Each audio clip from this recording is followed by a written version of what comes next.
Sucks. All right, we are live. Welcome, welcome to the live show where we do it live. Where we do it live. Yeah. So I was supposed to do I Heart Horror, ice cream monster truck jamboree. By the way, the lights are flickering just a tad, and we are getting some lightning here. So if I abruptly go off the air, that's lightning struck something, and I'll have to come back somehow. So very rarely do I lose power, but once in a while it happens. Once in a great while, I lose power for a few hours, and eventually it comes back. I'm in New Jersey. It's even down south. It's fairly densely populated, so they're going to get the power back on. Too many people are complaining, but I am getting some rumblings outside. But it kind of sounds far away. It wasn't supposed to rain at all today, but my weather app sucks. In fact, what did my weather app say right now? Does it even say it's raining? Let's see. No, now it's all like severe weather, thunderstorms. Oh, there's an icon for the thunderstorms. Oh, now it's crazy. Yeah, all week it was like, nah, this weekend's gonna be great. Oh, you'll be fine. Now it's saying it's gonna rain for the next hour straight. Thunderstorms. And like the rain meter is like whoop whoop whoop whoop, stopping and starting. So, and it's 89. Jeez, that's a mess.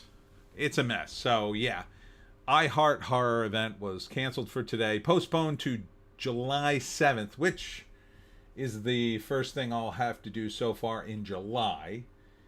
Next week I'll be at Sunrose Books back in Ocean City, my yearly signing there. And then Friday, the day after, I'll be at Crossroad Comics and Collectibles. And then Sunday, I'll be at the Cowtown Showdown Monster. No, it's not Monster. It's Truck, Car, and Motorcycle Show. Sponsored by Motorcycle Weekly? I think it's weekly. Do I still have the card for that? Oh, yeah, here it is. Cowtown Showdown, Motorcycle, Car, and Truck Show and Swap Meet at the Salem County Fairgrounds. That's on the 30th. This is the 26th annual one, and it's put together by Motorcycle Monthly. That's it. I knew it was a cadence there. Motorcycle Monthly magazine. So that should be a fun one. I tell you, I did that last year, and I cannot tell you how many people I saw in shows after that who said, "Oh, I saw you at Cowtown." So there were a lot of people there. I did pretty good on the sales, but I was surprised by the amount of repeat people who recognized me just from that event. It was kind of interesting. A lot of bikers go there, a lot of big biker scene, and I was a little nervous the first time I went, but they were very nice people, very nice. Not no problems at all. What do you want, Joan? Come over here. Hi to everybody. There you go. All right, you're a little too hot to sit here. I'll let you sit here for a while until I get too hot. Okay, you're gonna be a good dog. So today, I'm gonna talk a little bit. First, we'll do the box office as we always do, and then we're gonna get into some summer movies. I thought we could go to the IMDb. I should have set this up earlier. I forgot. Coming soon, IMDb, and do a sort of rundown of the coming soon movies and see what we think of them. And but first, we're gonna get into the box office, which is doing better.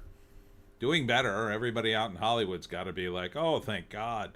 Oh, thank God we're making money again. Oh, thank God we won't have to go broke and give up our hedonistic lifestyles. Oh, thank God we won't have to do actual movies.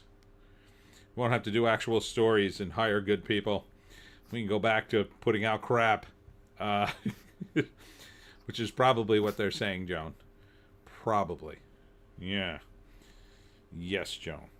You were a very good dog today. Yes, you were. Joan likes to, is much of a homebody these days. Yep, she's a homebody.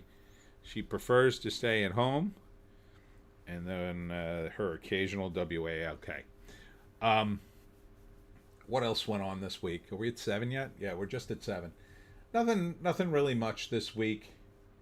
Other than my whole weekend was postponed. But beyond that, I did the Green Tree. What was it? The Brightview Green Tree Senior Center.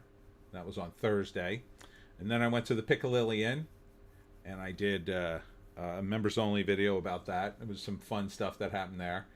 And then Friday was the alpaca farm, the unexpected farm, and I'll probably be back to that at some point. They're always doing that, and it's fun to go. It's a fun outside event.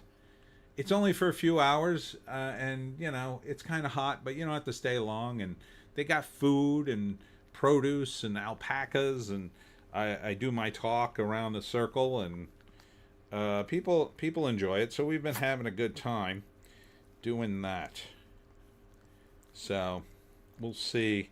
I don't know when the next one is, but I think they're trying to build it up for Thursday. So I don't know if I'll be at the next one, because I do have something on Thursday, but quite likely I'll be at the first one in July, whenever that is. I don't think it's going to be July 4th is a Thursday, so I don't think it...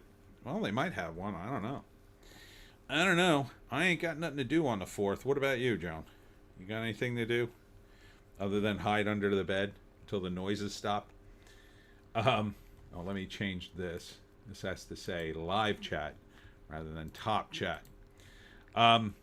Yeah, so I don't know if anyone's coming into the chat tonight, because I told everybody I wasn't going to be doing this. I was going to do it on Monday. I guess I could do one tomorrow, too.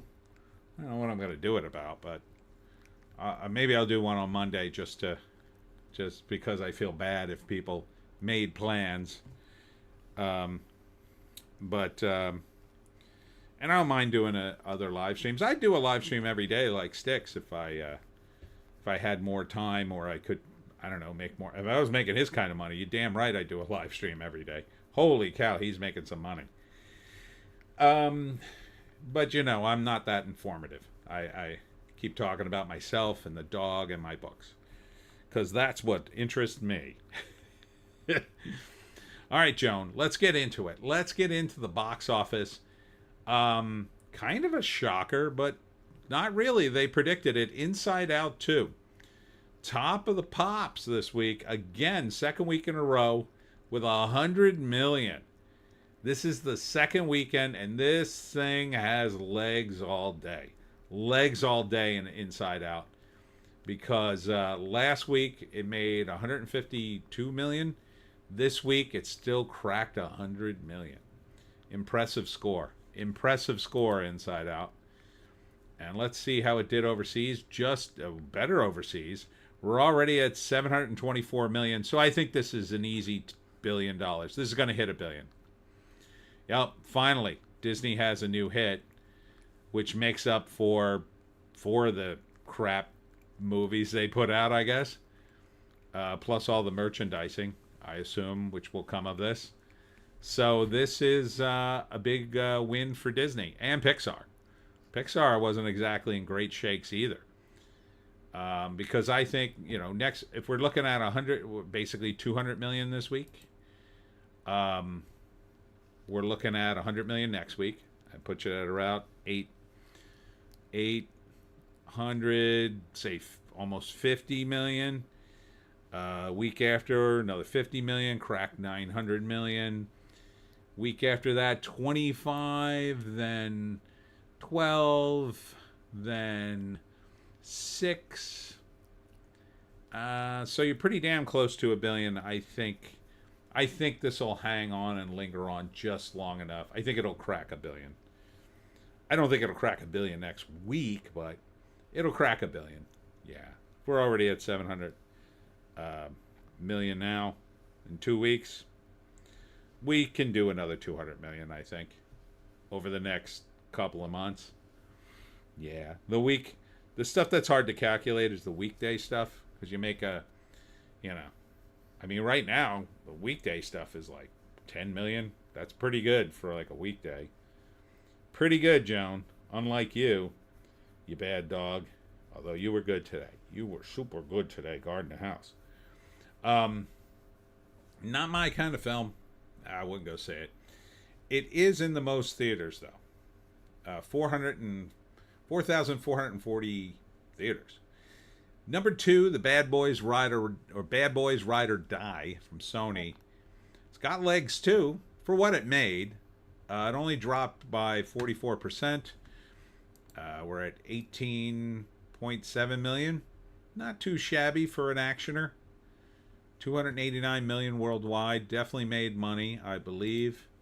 Because, yeah, this thing only cost 100 million. So we're definitely in profitable territory. So you're going to get a fifth movie. Oh, absolutely. And you're going to get a second Inside Out. Oh, absolutely. Oh, yeah. Inside Out, you're probably going to get at least two more movies. Even if the next one fails, they'll be like, well, we'll go back to the formula and do it again. Or something, you know. But the upside to the whole Inside Out movie is that I hear it's not woke at all. It's just solid stuff. Number three, premiering at 3, is The Bike Riders for 10 million. Now, I thought this would do a little better than that, but it is more of an art house movie. It's kind of mainstream, but kind of art house. But it's only in 2,642 theaters, as opposed to Inside Out, which is in almost twice as many theaters. So, but I don't know, it only has so much of appeal despite the cast. It's more of a grown-up movie, and to me, this indicates that who's going to see movies? Families. Families are going to see movies. Look at this lineup. You had the Garfield movie did well. Kingdom of the Apes, still doing well.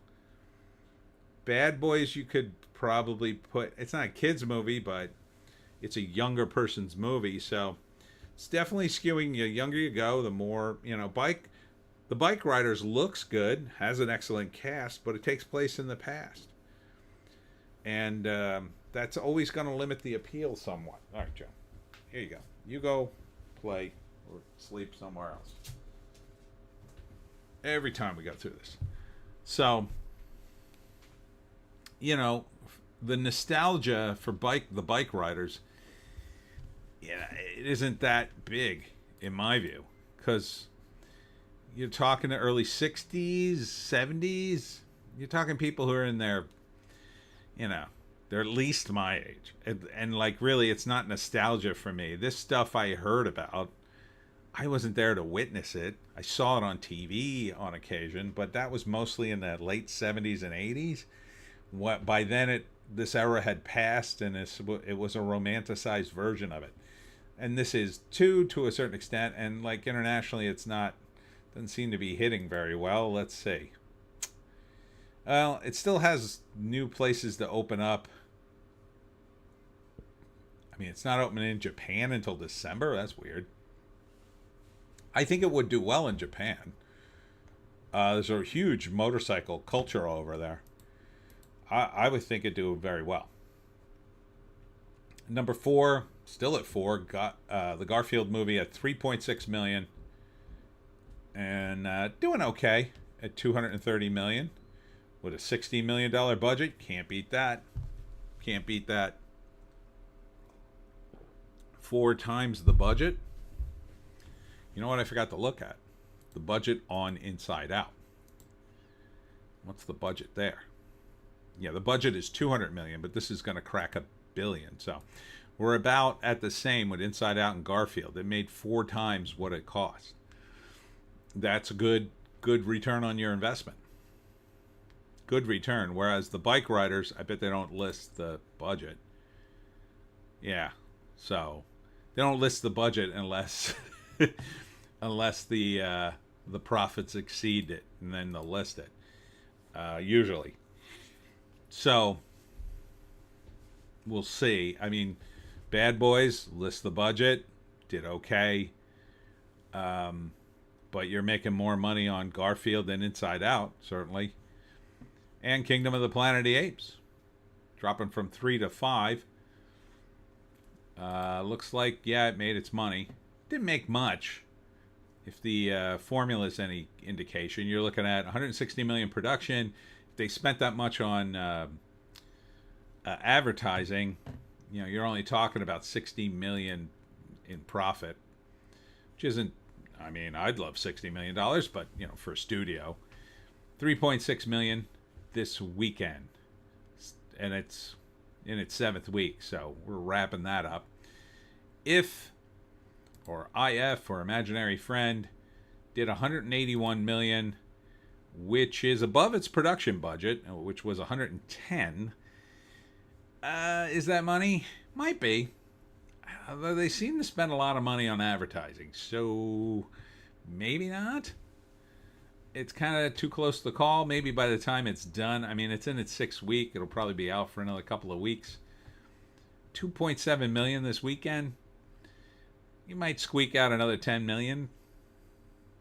Puts it at 80 above what it costs you to make. So, I don't know. That's pretty close. They probably didn't spend that much on advertising, but I saw that commercial a lot. And I don't watch TV, but man, that commercial was everywhere. Number 7, The Exorcism, 2.4 million.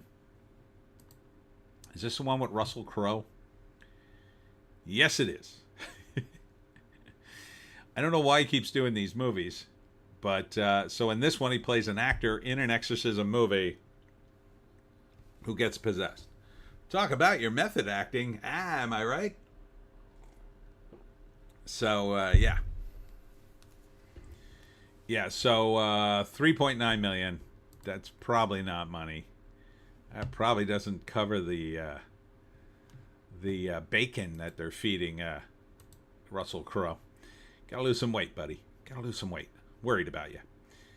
Number 8 is Thelma. This movie looked pretty good. 2.2 million. It's also Richard Roundtree's last movie before he passed on, I think, or maybe one of the last ones. Maybe he did another. But it's about an old woman who tries to get her money back after she's scammed. And it looks pretty funny. So I would love to see this. Probably catch it on streaming if I don't catch it in the theaters. But yeah, that looks fun. Number 9, dropping from 6, The Watchers, 1.9 million. This is its 3rd week. 29 million total. I don't like the contrived nature of this film. It is $30 million production, and it's at just below it. So it's just about to break even on its budget. So, the advertising, might make a few dollary dues. Who knows? Number 10, Right Here, Right Now, spelled R-I-T-E. It's only in 341 theaters. Not sure what the hell this is about. Haunting cinemas worldwide. No, I don't think I saw this one. Oh, here's a write-up of it. Ghost debut features film combines a live performance from the 2-night finale of the band Re-Impertor USA 2023 with a narrative story that picks up plot threads from the band's long-running Chapters series. No idea. The result is an utterly unique phantasmagorical blend, flesh and bone renditions of favorites from all 5 of Ghost's albums, as well as RIAA Platinum certified Mary on a Cross, and more interwoven with the silver screen debuts of a few faces familiar to the band's legions of fans, all interacting behind the scenes with Ghost Papa Emeritus IV, as his future and fate lay in the hands of the ministry. I have no idea what this is. Does anybody see this band? But okay. It sounds, kudos to the guy who wrote that up, but it sounds cool. Drop it from 7 to 11. Furiosa, Mad Max Saga, 1.36 million. Crazy. This thing's still making some money, but at 168 million, yeah, it just broke even on the production. So you got your production back, but man, you spent an S ton of money advertising this. I can see you spending $160 million worldwide to advertise it too. So I don't know. The Fall Guy, still hovering at 172 million with a budget of 125. That's not completely S in the bed, but you're looking at they spent a ton of money advertising this too. I still kind of want to see it on streaming. So doesn't look like the worst movie ever made. Although I don't hear kind things. Speaking of kind things, premiering at 13, Kinds of Kindness. It's only in 5 theaters, $350,000. It's in its first week. 1.3 million worldwide. Looks like overseas people are more into it. The film follows a man without choice who tries to take control of his own life. A policeman who is alarmed that his wife, who was missing at sea, has returned and seems a different person, and a woman determined to find a specific someone with a special ability who is destined to become a prodigious spiritual leader. Yeah, I don't know what this movie is. There's a lot of weird stuff in this movie. I think it's weird for the sake of being weird. So I'll just pass on the whole thing. Number 14, Strangers Chapter 1. This movie's doing pretty good. It's in its 6th week, though, and it's slowly going out of theaters. So if you like to see people brutally murdered, there you go. Ghostlight from IFC is in 502 theaters now.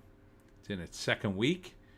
Again, trying to beef it up to make it look like it's a hot property. But $295,000, that doesn't sound like it's doing too well. Robot Dreams. How'd this movie do? Yeah, it's doing better overseas, almost $5 million. Do we have a budget? No, it's an animated thing. I don't know. It looked a little too soft for me.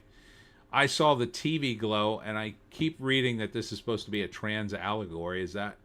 I mean, it made $4.8 million.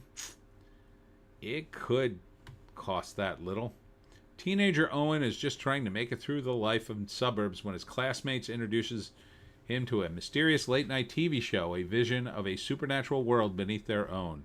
In the pale glow of the television, Owen's view of reality begins to crack. I don't know why it's got to be a trans allegory then. Doesn't sound like one. Tuesday. It's the name of the movie. $71,000. Babes, $53,000. Janet Planet premiering in 2 theaters, $49,000. I forget what this is about. I think it's like in rural western Massachusetts. I guess there's rural places in Massachusetts. 11-year-old Lacey spends the summer of 1991 at home, enthralled by her own imagination and the attention of her mother, Janet. As the months pass, 3 visitors enter their orbit, all captivated by Janet and her spellbinding nature. In her solitary moments, Lacey inhabits an inner world so extraordinary detail it begins to seep into the outside world. I guess. Next is Treasure from Bleecker Street in its 2nd week. Oh yeah, this is Lena Dunham and Stephen Fry, $561,000. Not doing well. Should be doing better, actually. It doesn't look awful. But, Bleecker Street is more of a small movie company, and star power just isn't what it used to be, So, it didn't look awful. But I'm not a huge fan of Lena Dunham. Again, another person who probably should have dialed back a little bit of her own rhetoric on various things. Stephen Fry's English, so he was a little more polite about it, but still.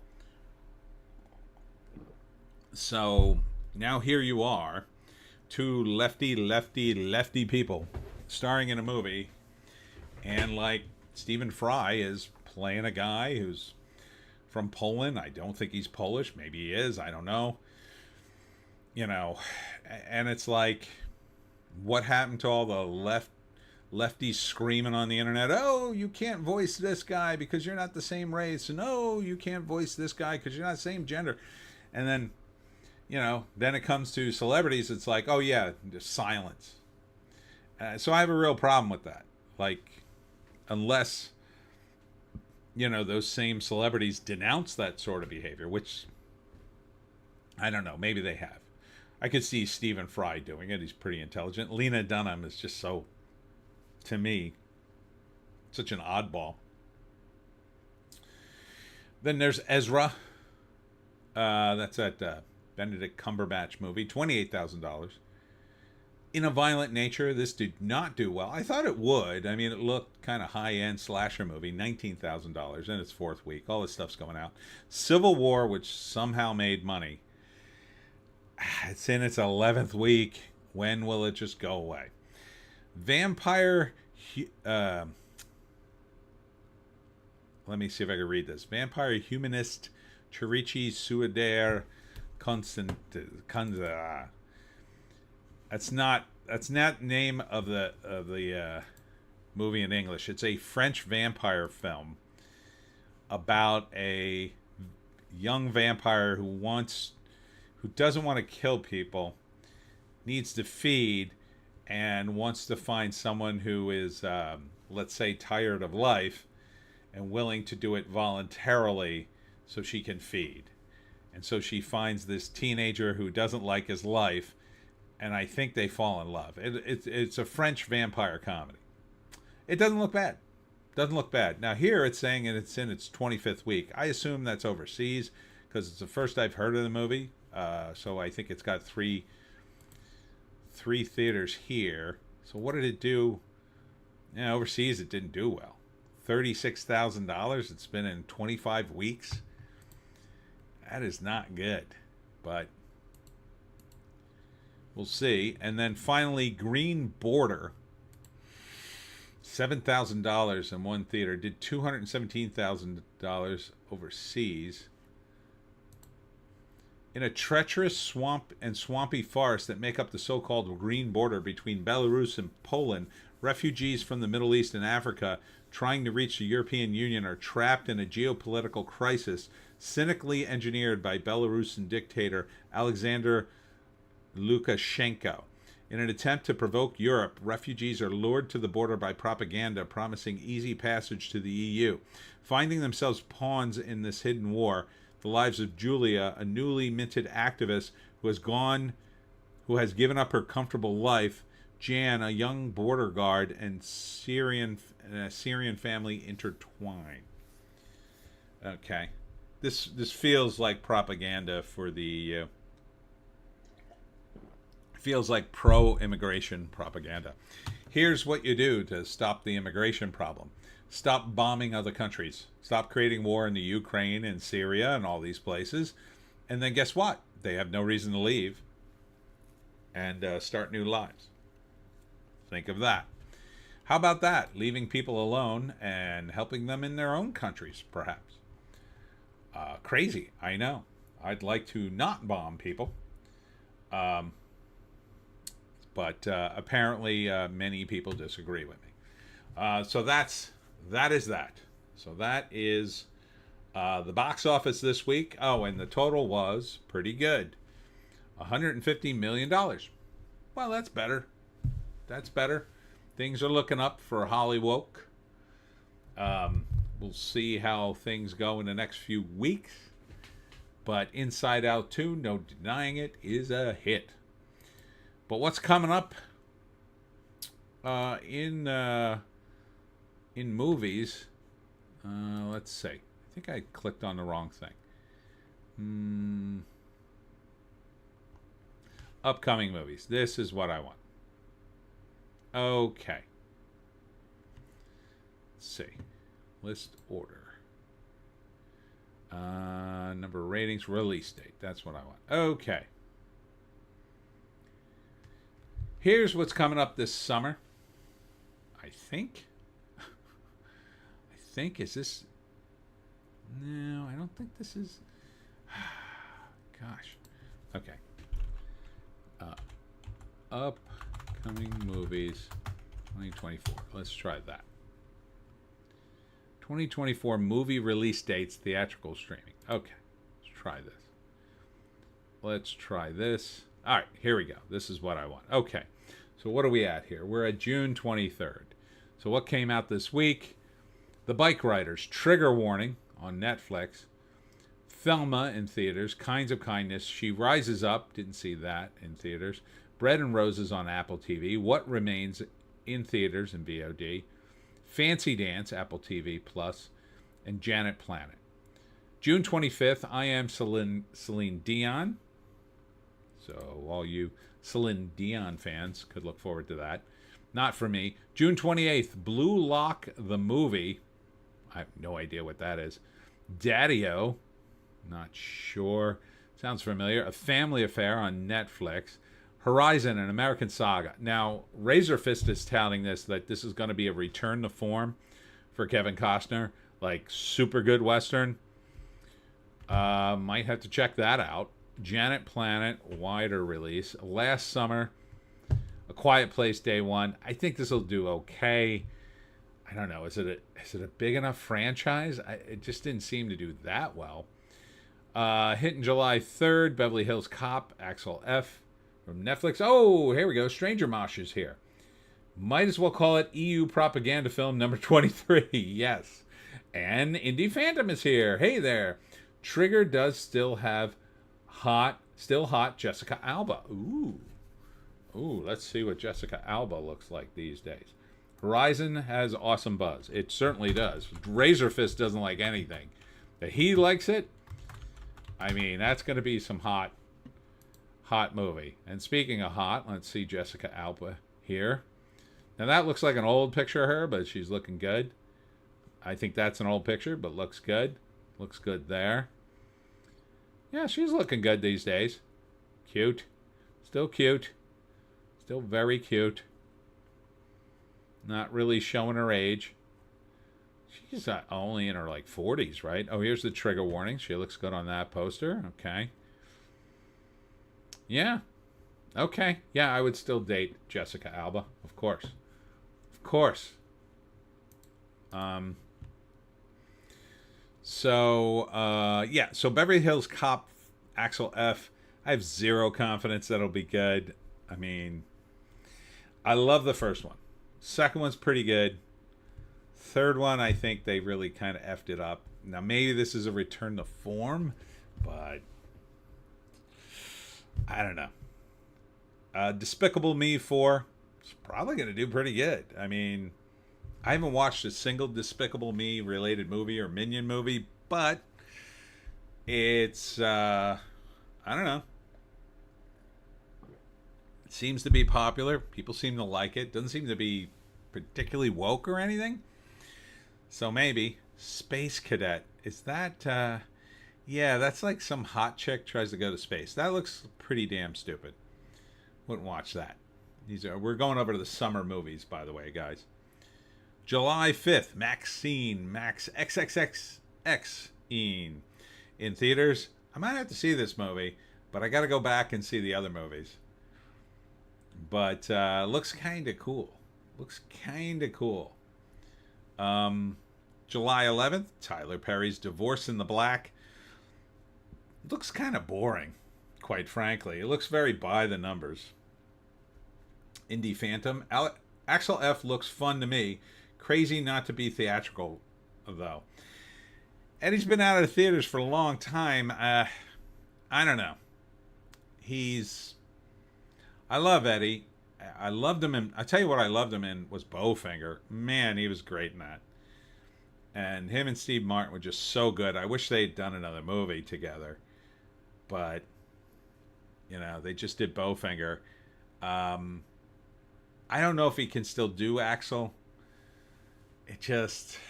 He's still wearing a stupid jacket. Again, if I was going to write a sequel to Beverly Hills Cop, here's how I'd write it.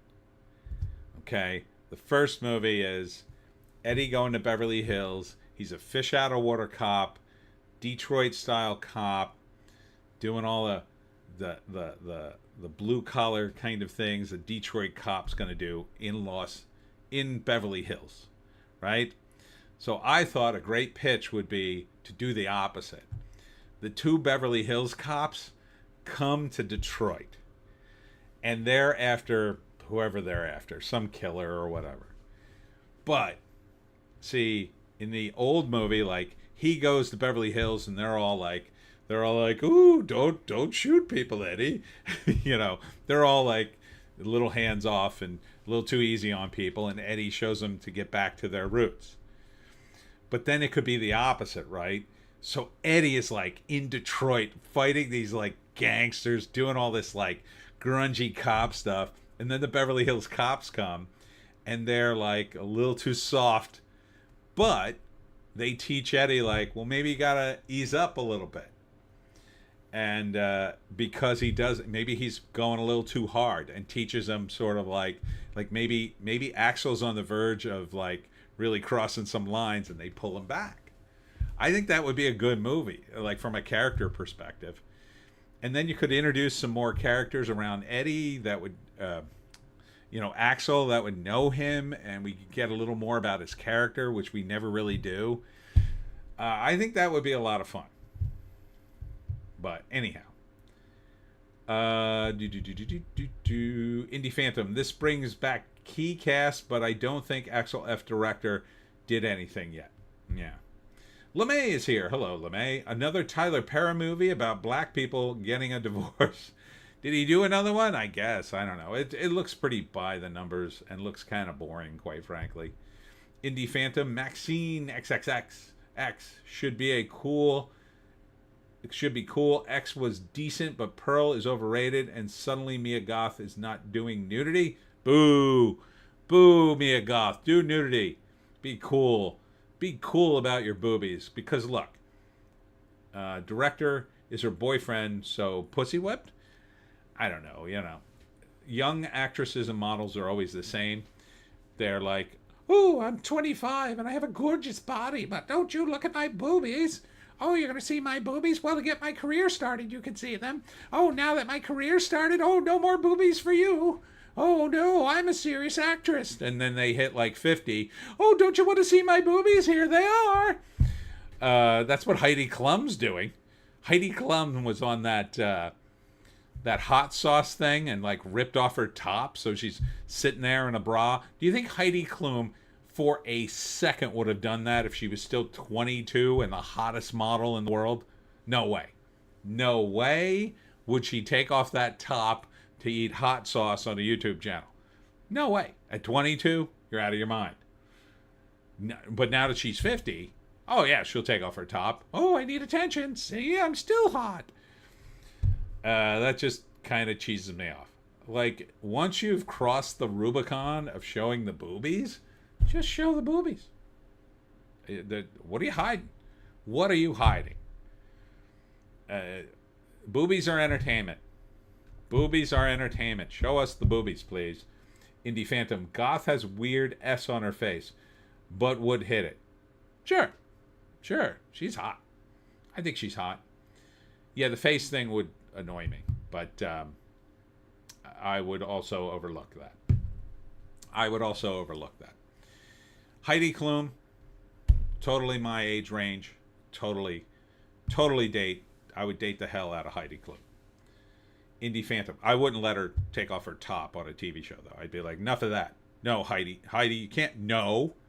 Yeah, look, we can't go out if you're going to go on a TV show and take off your top. I don't care how much attention you need.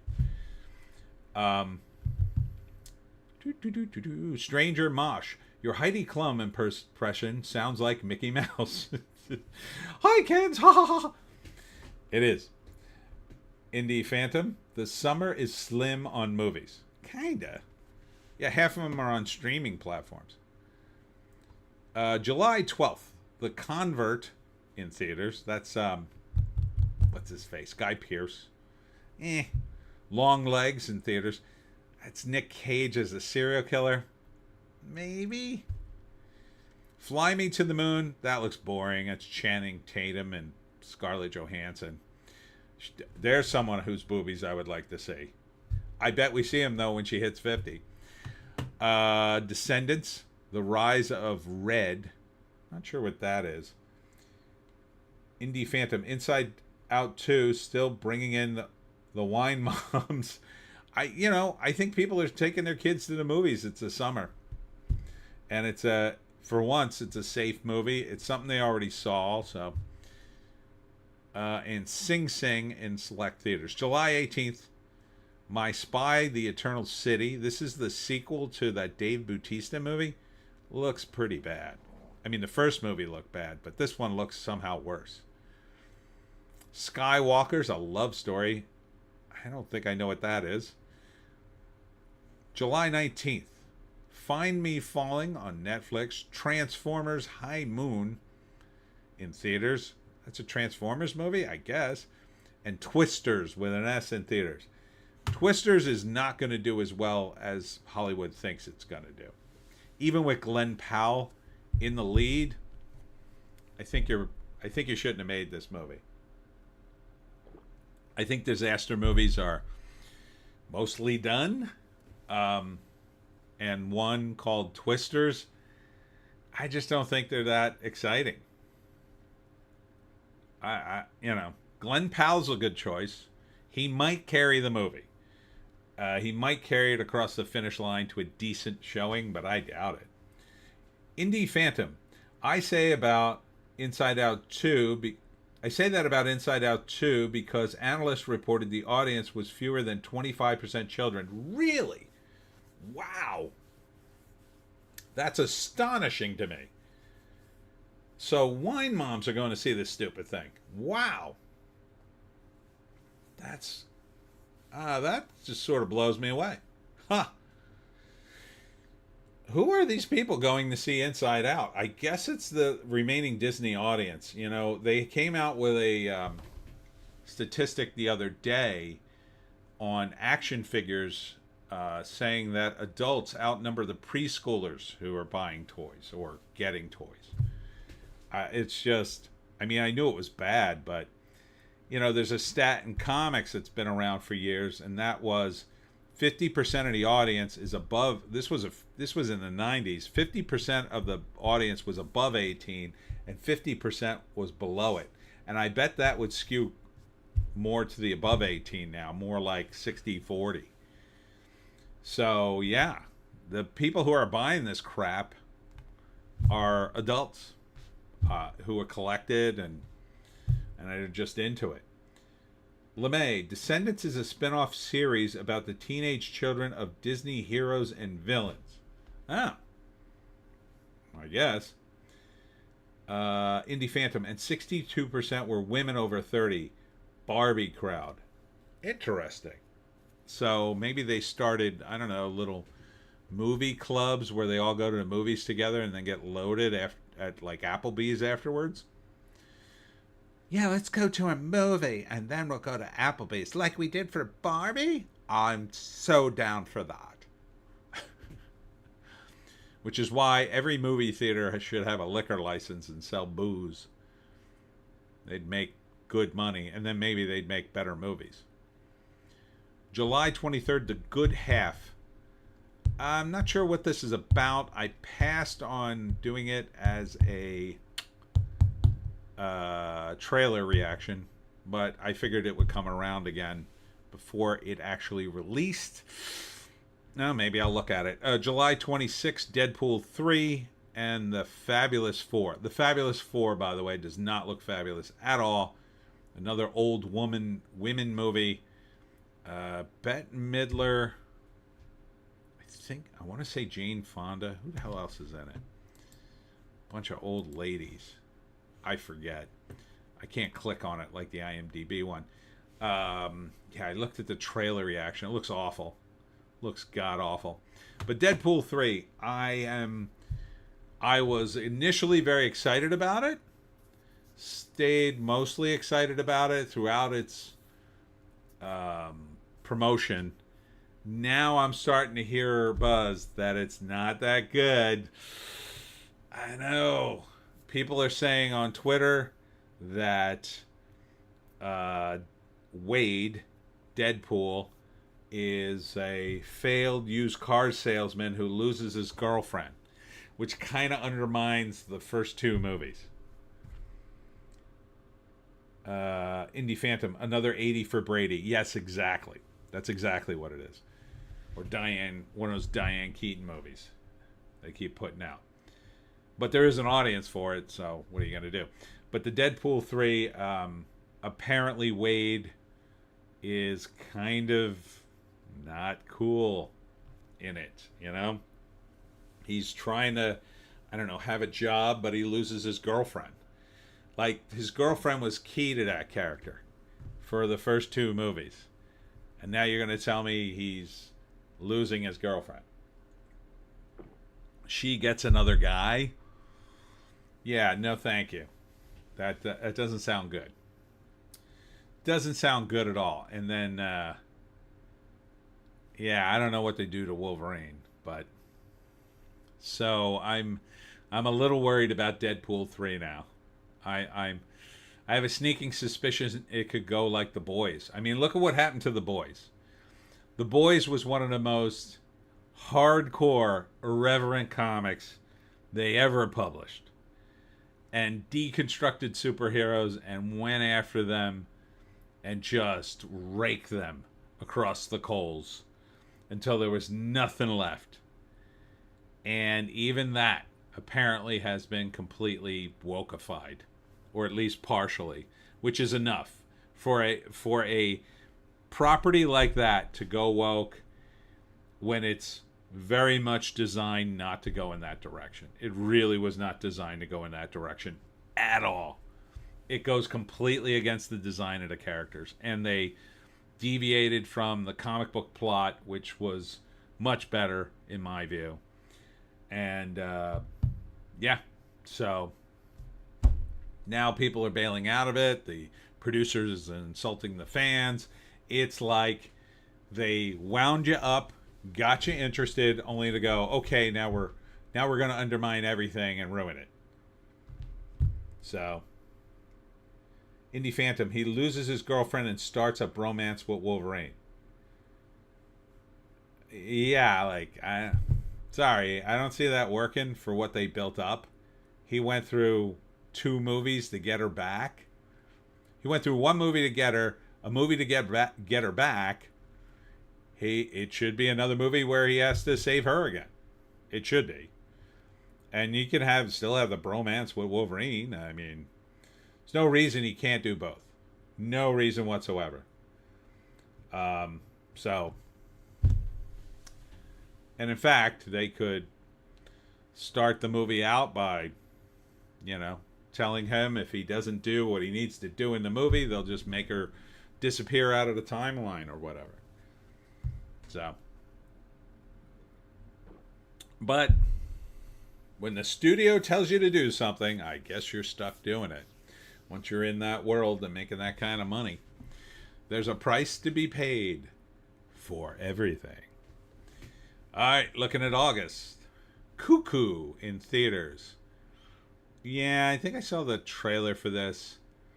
It stars a trans woman actor.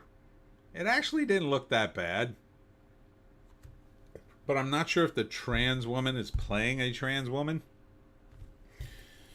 or just playing someone who's a bit of a girl who's a bit mannish, or a boy who's a bit femme. I don't know. I don't know what the point of the movie is. Indy Phantom, Deadpool will open huge and fall off hard week 2. Could very well be. If he's getting cucked that badly and the nerds react poorly, that movie will plummet out of existence, and Ryan Reynolds' credibility with it. Don't do it, Ryan. Don't ruin your credibility. We've followed you this far. Don't ruin it now. But sometimes it's inevitable. So yeah, Cuckoo looked kind of good, but Yeah, the trans stuff sort of confused me in it. It seemed needlessly distracting from the plot. Harold and the Purple Crayon in theaters. I don't know who's into this, but yeah, it doesn't even look good by the standards of the children's book. But The Instigators, it looks okay, maybe, with Matt Damon. Matt Damon. Matt Damon. It should be directed by Ben Affleck, though. He's good at directing those heist movies that take place in Boston. Kneecap. This looks cool. I'm not a huge hip hop guy, but the movie is about Kneecap, a hip hop Irish band who changed the Dublin music scene, and this is true, because they rap in Irish, mostly Irish and English, and they switch back and forth between them. And it started a trend in Ireland where their fans learn Irish, so they're native Irish, just so they can follow the lyrics. And I think it's great, and their origin story looks fun and exciting. Plus, there's a lot of cool music in it. So I think I like it. I don't know if it'll do well, but I would say it. Rob Peace. No idea. Maybe. Saving Bikini Bottom, the Sandy Cheeks movie. That is SpongeBob. Trap. Oh, I did see the trailer for this one. Trap is M. Night Shyamalan. And this, finally, he's got a good premise in this one. So the movie starts with a dad taking his daughter to a concert, and it's like a pop singer, like Taylor Swift, kind of. And she's actually I think she's being played by M. Night Shyamalan's daughter. And so he's at the concert, and the cops have surrounded the concert because they're looking for the Phantom. Trap is looking solid, yes. So they're looking for some kind of serial killer. And it cuts to the dad, and it turns out he's got a guy tied up in his basement. So they're basically looking for him, it seems. It's not totally 100%, but that's the way it looks. So the question is he a serial killer, or does he have some elaborate, convoluted reason for having this guy in his basement? Or is somehow the guy in the basement the serial killer, but he's trying to kill him, and then for some reason he couldn't kill him, so he's got him in the basement? I don't know. But whatever it is, it looks kind of cool. I hope he gets... The thing with M. Night Shyamalan, he's trying to do like the big twist. Oh, what the twist? At the end of his movies. And, what was it? The Bruce Willis one I liked. The Sixth Sense, is that it? That was good. I liked that one. I think there was one other I liked, but a lot of the other ones, it doesn't quite work. This one sounds like it could work. It could have a good payoff. You need a good payoff on these movies. And sometimes the payoff is like, what? I just spent 2 hours watching this thing, and that's the end? Yeah, I don't want that. But Trap looks good. Ardent Party is here. Hello, how goes it? It goes well. Now that I'm back on the live stream, my thing got canceled, or postponed to July 7th. So that's why I'm here. Otherwise, I would have been at the thing. And then wondering if I could get back in time to do this. But here I am on time, talking about movies. And we're looking at summer movies. August 8th, One Fast Move. Haven't seen the trailer for that one. One Fast Move. Ardent Party. I don't know if I mentioned it, but I saw Godzilla -1 a few weeks ago. It was freaking awesome. It was freaking awesome. I saw it as well and reviewed it. It was really good. Really good film. Enjoyed the hell out of that. Some people didn't like it, which I'm shocked, because I thought it was really well done. I especially liked the whole sort of random people coming together as a family. That was really kind of wholesome in its own weird way. These people were in this terrible war, and they kind of like come together and end up raising this kid that's not theirs, and they're the parent. They just adopt the roles, and that was really nice. Ardent, nice. We'll check the review later. Also, I just watched Luther, the Fallen Son, which I have a review up, and that was really good too. Now that was from last year. That was based on the it's called Luther. It was a TV series on the BBC starring Idris Elba, and he plays like this renegade detective, ex-cop who solves mysteries week after week.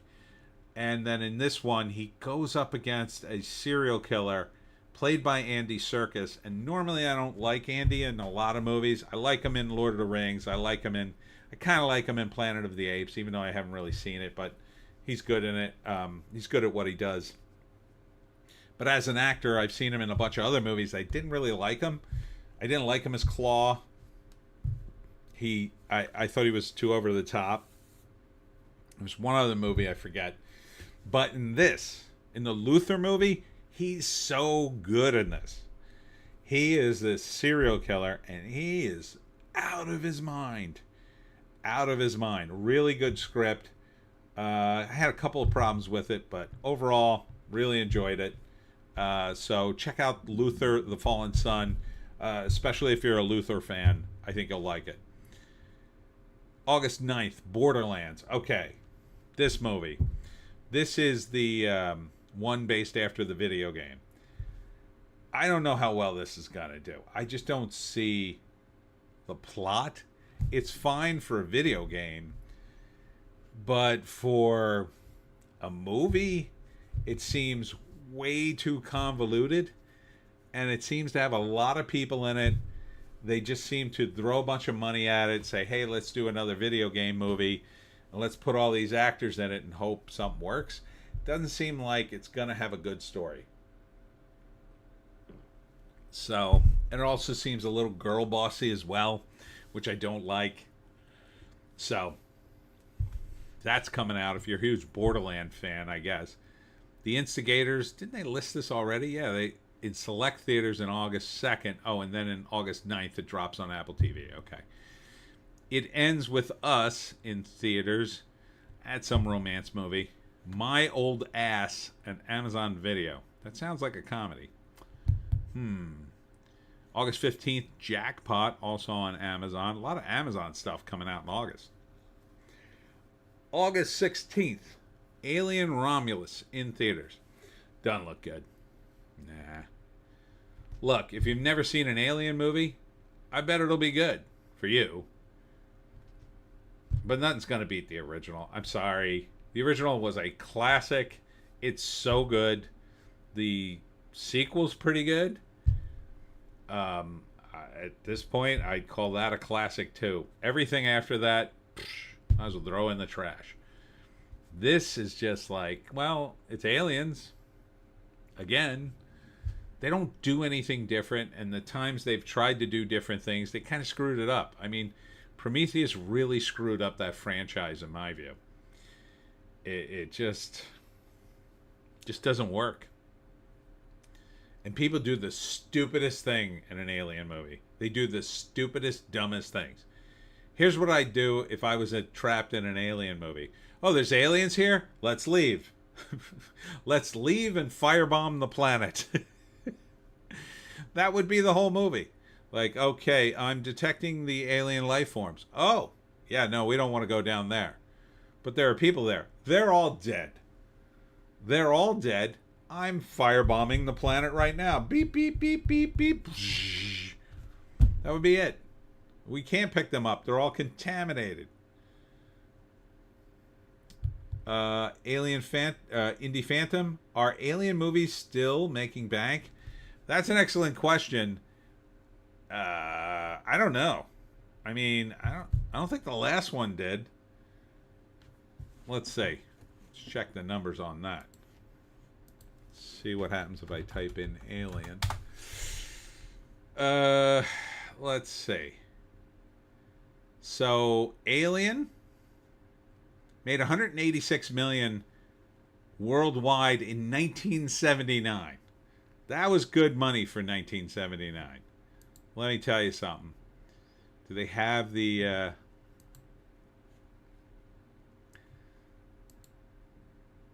let's see if they have the amount adjusted for inflation. It cost 10.7 million to make. It made 186 million dollars. Do they have the adjusted? Yeah, the adjusted domestic box office was 263 million. So that's good money. That's good money. Do do do do do do do. Ardent. Oh, come on, Tony. Alien Resurrection was a masterpiece. I'd say just enough to be worthwhile. I think Prometheus did wellish. Well, we're going to see in a minute. Alien 3. This one was Resurrection, right? Or was that the one after? Was that the fourth one? So this one did okay-ish, I guess. Wait, how much did it make? It cost 55 million, made 158. Not as well as the first one, but did okay. Just got to put the S on to find out what Aliens 2 did. Aliens made 183 million worldwide.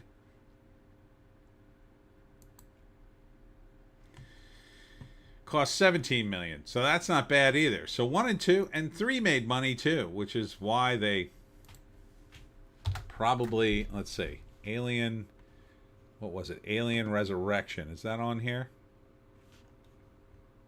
No. Try Alien hyphen. Okay, here we go. Alien hyphen, all the rest of them come up. So Alien Resurrection in 97. Oops, that's not what I want. What the hell? Alien Resurrection. There we go. So it made 160 million, but it cost 60 million. So maybe it made twice, not even twice its money back. You add in the advertising, it made like 40 million. So it's still making money. Then the next thing was what? I guess Alien Abduction? No, I don't think that's part of it. So Alien Covenant. Which one was this? Alien Covenant. Well, it made money, but it cost $97 million and only made 238. So I would say that's profit, but not as much as the first one. You know, Alien Domicile. Here's Alien Romulus. Hasn't opened yet. What was the other one? Prometheus. Okay, let's look at Prometheus.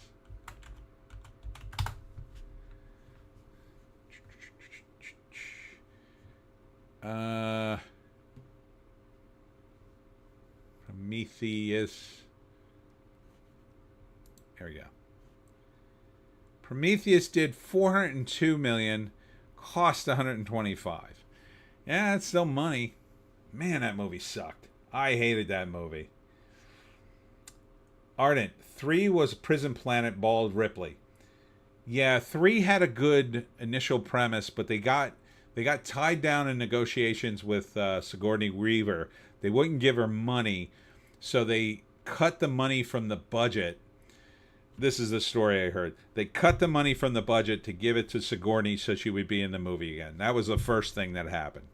The second thing that happened was they started building the sets before the script had been approved. And the initial script was Druids in Space. So they started building a wooden spaceship. I swear to God, this is true. At least as far as I know, it was true.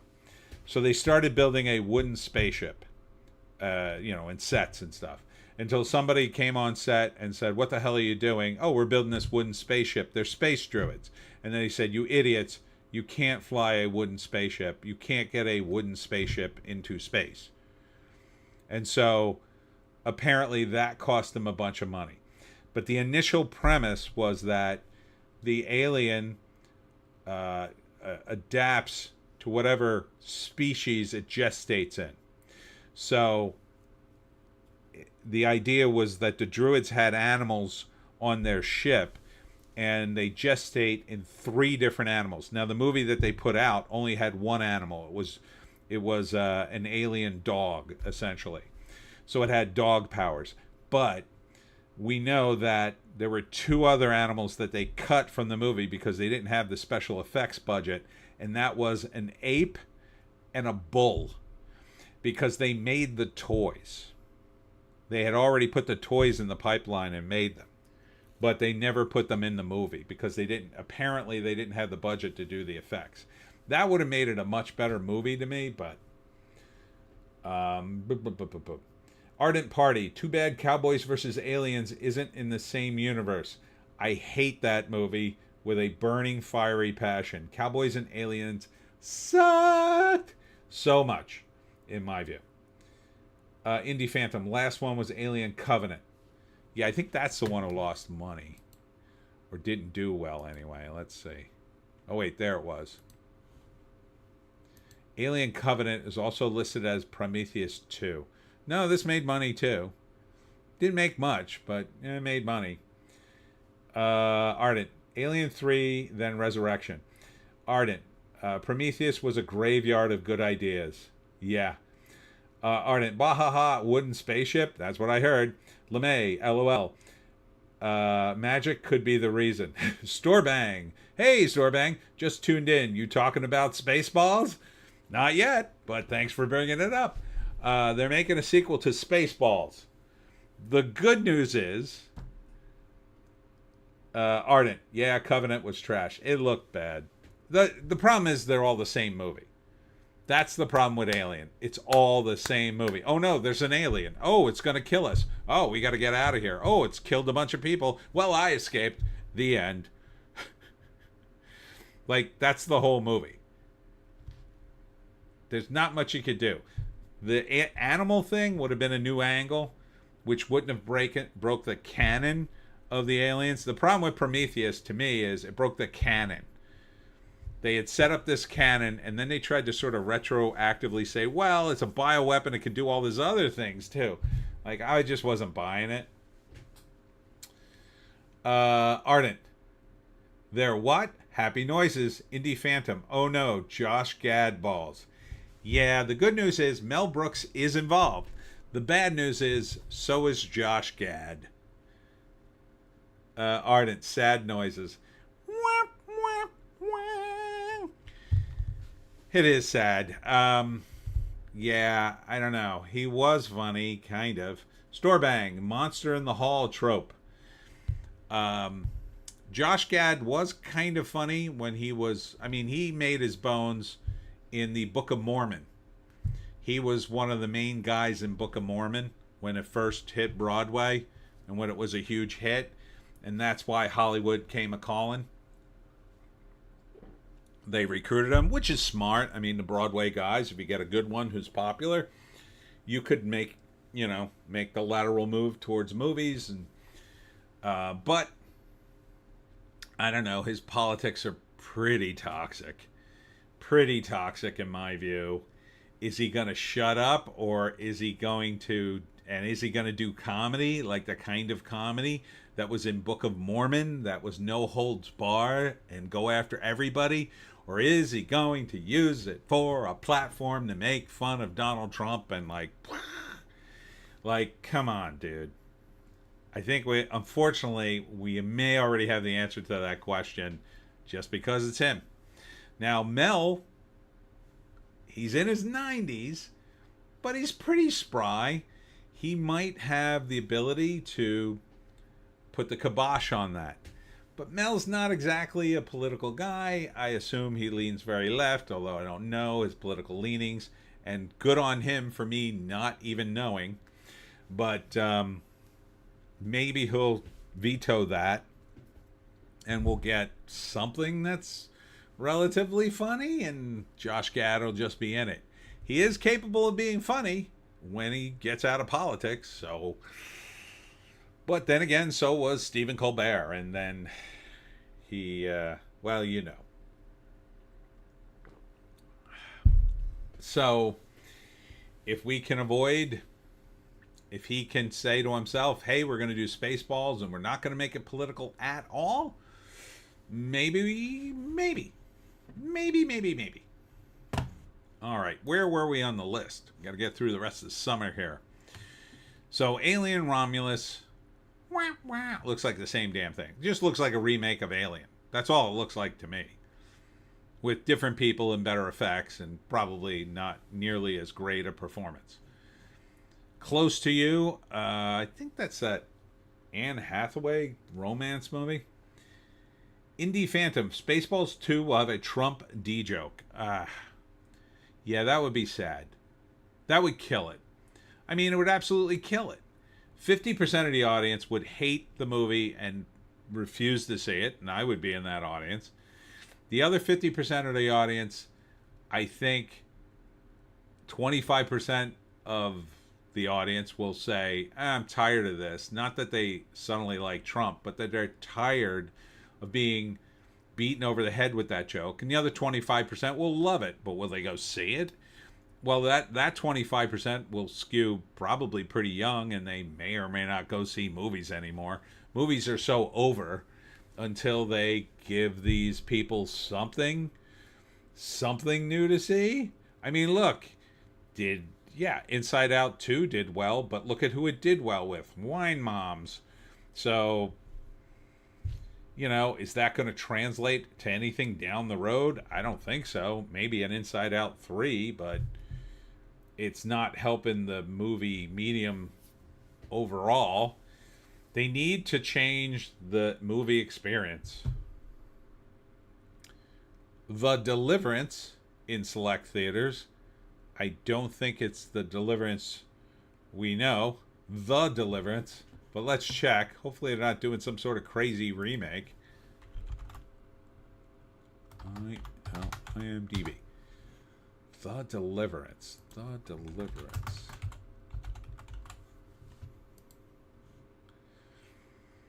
A family living in a home in Indiana discovers a strange demonic occurrences that convince them that the house is a portal to hell. Oh, that sounds fun.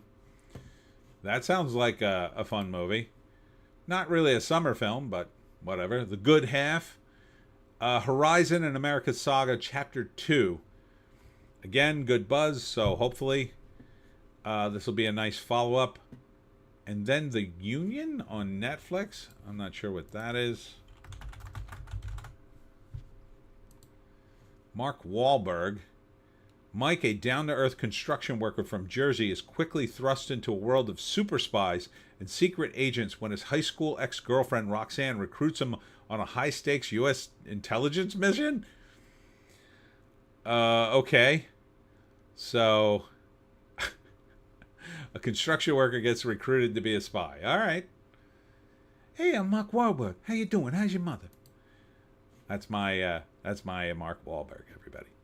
How you doing? How's your mother? It's just me trying to do Andy Samberg doing Mark Wahlberg. I don't know. Mark Wahlberg, I like his movies generally. I guess that could be okay. I don't know. It seems a bit of a stretch, but maybe.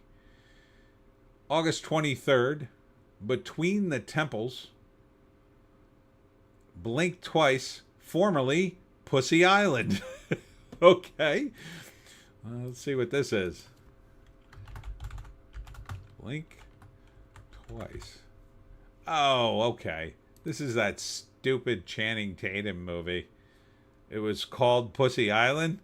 I like the title Pussy Island better. I think that would have been a funnier movie. But it's not a comedy. It's some weird movie about a billionaire bringing everybody to an island, and I think he kills them. LeMay, is he going to kill someone with a drill? Mark Wahlberg? Does he do that in something? Kill someone in a drill? I don't... when did he do that? Did he do that in the movie? Ardent.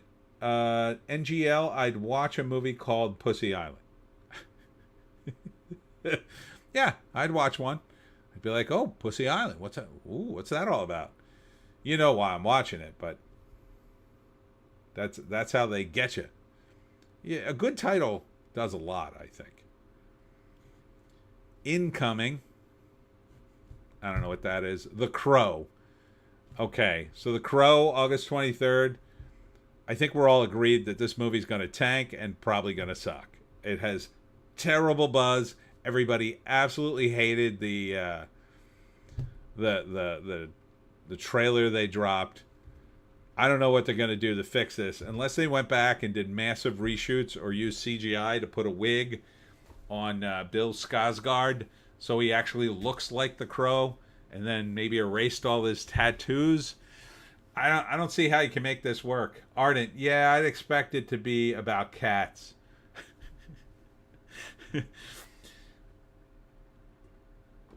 Yeah, that's what I like about you, Ardent. Ardent, you're very wholesome. You're very wholesome. Ardent, no. The Crow had a perfect first film, and everything since has been absolutely horrible. Well, look, I am okay with the first film, but I really want to see them do a straight-up adaptation of the comic. Because the first film isn't a straight-up adaptation, I hate to tell you. Indie Phantom, Crow needs to go streaming only.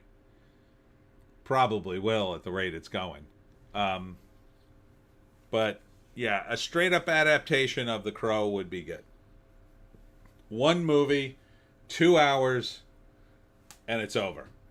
No sequels, nothing. That's the way I would want to do it.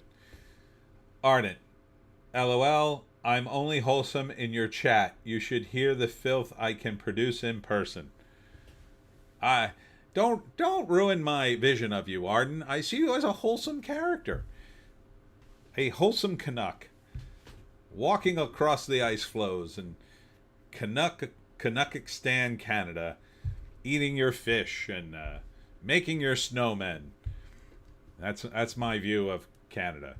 And drinking maple syrup all day long. The Supremes at Earl's All You Can Eat. I don't know what that is. The Deliverance Again. They Listen in theaters. Oh, that sounds kind of cool. What's that? Oh, wait. Is that sci-fi movie I looked at? Let's see. They Listen. They Listen. I don't know what this is. Plot under wraps. Oh, very mysterious. No, guess it's something else. Ardent lies. Defy the nomination. I defy the nomination. Lamau. Yeah, I don't know what that is. And then the Reagan biopic, August 30th. And then in September, I don't want to go too far out from summer because I just wanted to do summer, but Beetlejuice is in theaters September 6th. I don't know about this movie. Again, like, Hollywood just can't leave well enough alone. Look, I knew they were going to get rid of Jeffrey Jones. I think they should have recast him. But apparently they kill him off. And apparently Kathleen O'Hara's character and Jeffrey Jones' character were related to Lydia. I didn't think that was the deal in the first movie, but I guess it was possible. I don't remember that. But now Lydia's back with her daughter, played by Jenna Ortega. And then Beetlejuice is back. But Alec Baldwin and Gina Davis are not back. They should be back. They should have been recast, and their characters should be... They should be mentioned somehow. Ardent, oh, they're clearly planning to do a third Beetlejuice movie. I guess. But I think they really need to recast Alec Baldwin and Gina Davis. I mean, they're just too old to do it. Unless they do something like with CGI and make them look like they looked back in when they made the first one. Because they're dead. I mean, one of the things they could do is they could make them dead looking. like they do with other dead characters, which they didn't do in the original movie, which kind of annoyed me, but I kind of let it go.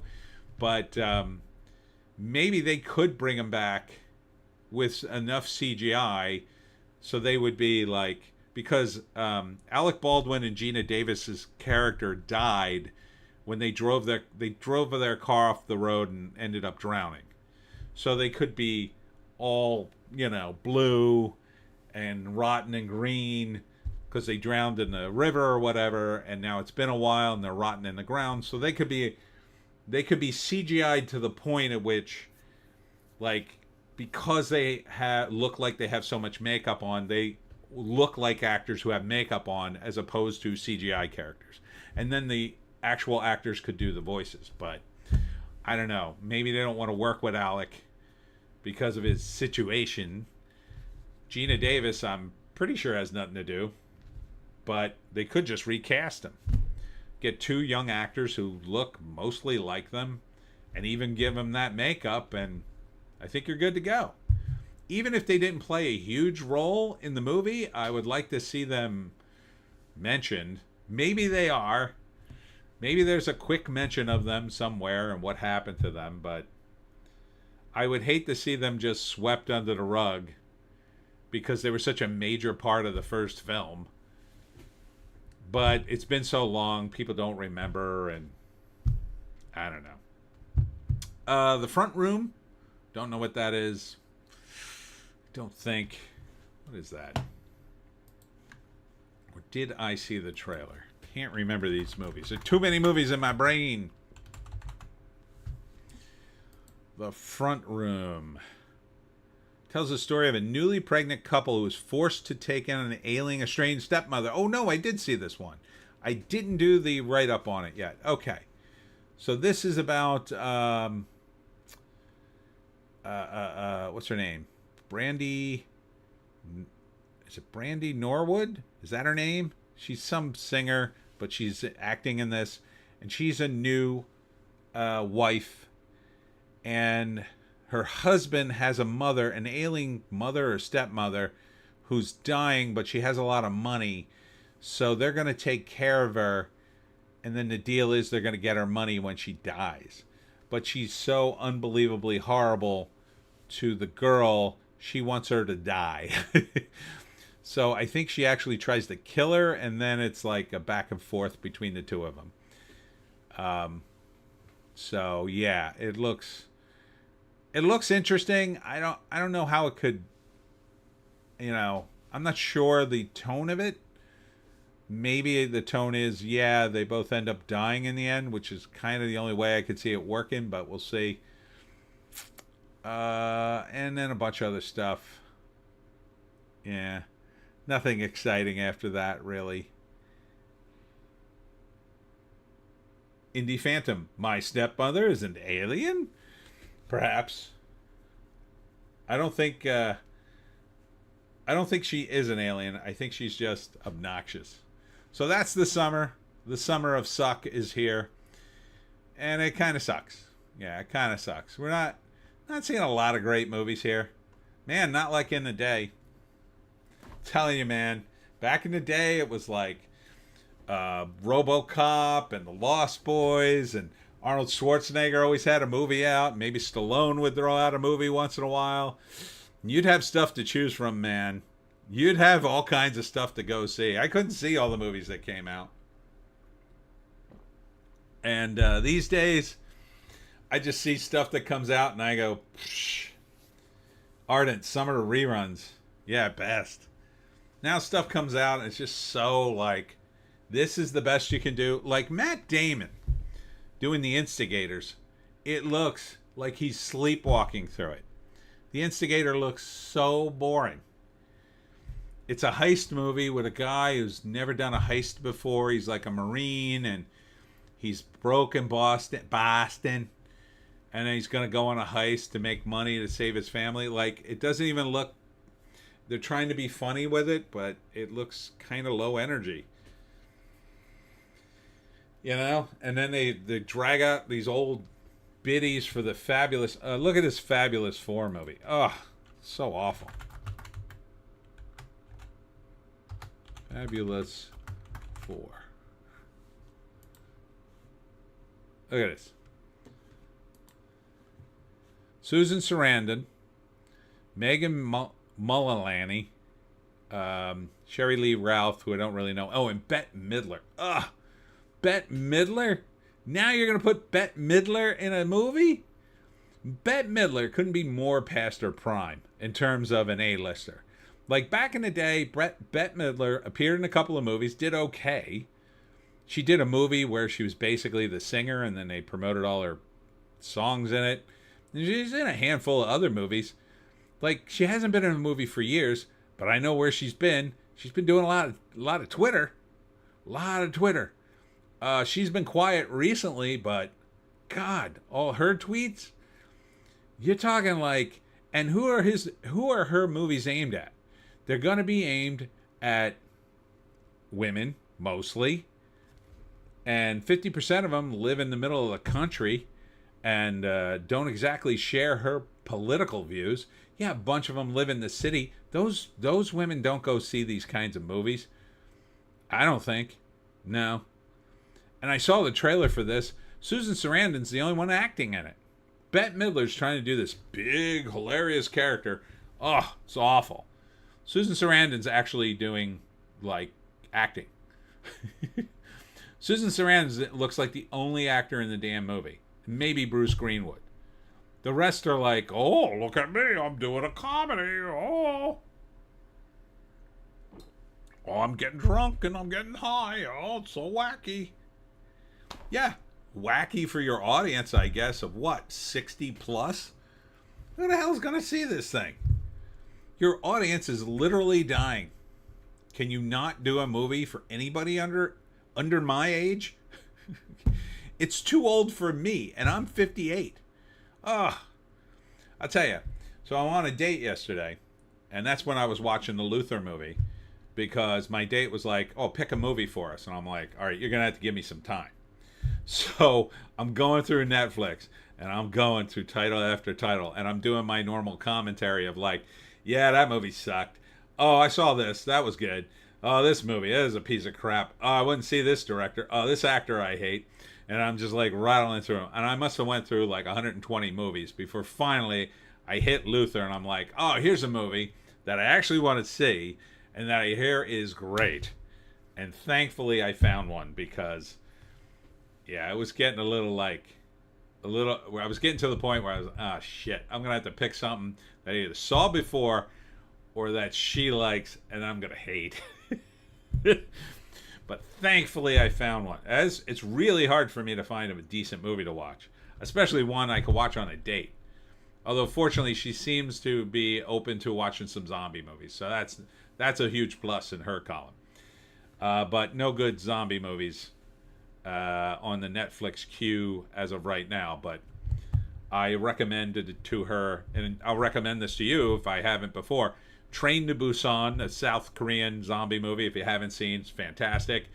And then the sequel, which I contend a lot of people say it's not as good, but man, for the car chase, it's 100% worth it. It's called Peninsula, which is the sequel, and it is nuts. That car chase in Peninsula is absolutely crazy. Ardent, Evil Dead 2, Army of Darkness. Yup, classic. I love those. Ardent, I have had Train to Busan on my list forever. Well, you're gonna be blown away by Peninsula as well. Train to Busan is really good, but it's kind of sad, I think, in a lot of ways. But it's crazy. But Peninsula, man, they crank it up to 11. The action in that is so top notch. Now the plot is not nearly as good as Train to Busan, but holy crap, that car chase. That is a car chase I could see again and again. But yeah, definitely check out Train to Busan. There's also another movie they did in South Korea that takes place during a zombie apocalypse, and it's kind of supposed to be in the same universe, although they don't acknowledge it. It's about a guy who gets trapped, and he lives in an apartment with his family. and I want to say he's maybe college age or, a senior in high school age. And his family gets killed while they're out. He hears them die over the phone, and then he's trapped in his building. And then it's sort of one of these trapped in an elevator movies where he's trapped in his apartment, slowly starving because all the food's running out. And then he meets a girl who lives in the next apartment across the street, like 30 floors up. They're both way up. And then it's about how they're going to escape and get together. It's really good. I couldn't tell you what the title is. Indie Phantom, I am in for a wild zombie chase. It's nuts. That scene is nuts. Ardent, the second Matrix movie, and Ronan, De Niro, was both awesome for their car chases. I've seen the second Matrix movie. The car chase is cool, but I don't like the movie. It's Matrix 1, and that's it for me. But I can acknowledge that, the car chases. And in Heat, it's not car chase, but, the shootout is awesome. That's awesome. That's back when before De Niro got political. When De Niro was a cool dude that everybody wanted to work with. Now he's a 80-year-old angry old man, I guess, who just has nothing to do all day except tell everybody how he has Trump derangement syndrome, I guess. All right. Let's check the trades. Let's see what's going on.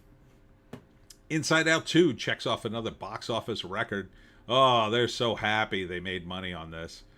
They can't talk about it enough. What? Flops? I don't see any flops here. Have you seen the box office returns for Inside Out 2? Yeah. So they are loving life. Foo Fighters' Dave Grohl seemingly mocks Taylor Swift at band's London concert. We actually play live. Zing! Here's more Taylor Swift. God, there's so much Taylor Swift news. I don't like Taylor Swift music. It all sounds the same to me. Let's see. Here's Orphan Black Echoes review. Orphan Black, the original series, is really good, and it has Indie Phantom, William Friedkin, hat trick of awesome car chases. The French Connection, of course. To Live and Die in L.A., yeah. And the underrated flick, Jade. I don't know if I've seen that. I don't think I have. William Friedkin, one of the best. But this Orphan Black show, the original show started... what's her name? The She-Hulk woman, Maslany Tatiani, who's terrible in She-Hulk, but she's actually a good actress. She's really good in Orphan Black. But now they're doing like a spin-off. So it says here it doesn't quite have the mystery and intrigue as the original series. Yeah, the original series, the main protagonist is really interesting because she basically starts out as just some random woman living in London. She's kind of selfish party girl who's been selfish her entire life and never really took care of her responsibilities. And then the show takes off, hits the ground running, and she's forced to kind of rebuild her life while she's dealing with all this intrigue. And she plays... The idea of the show is that there was a special government operation where they cloned people and raised these clones in various locations. So there are, I don't know how many different clones all over the world of her. So she plays all the clones, and they all have various different personalities. So it's kind of interesting.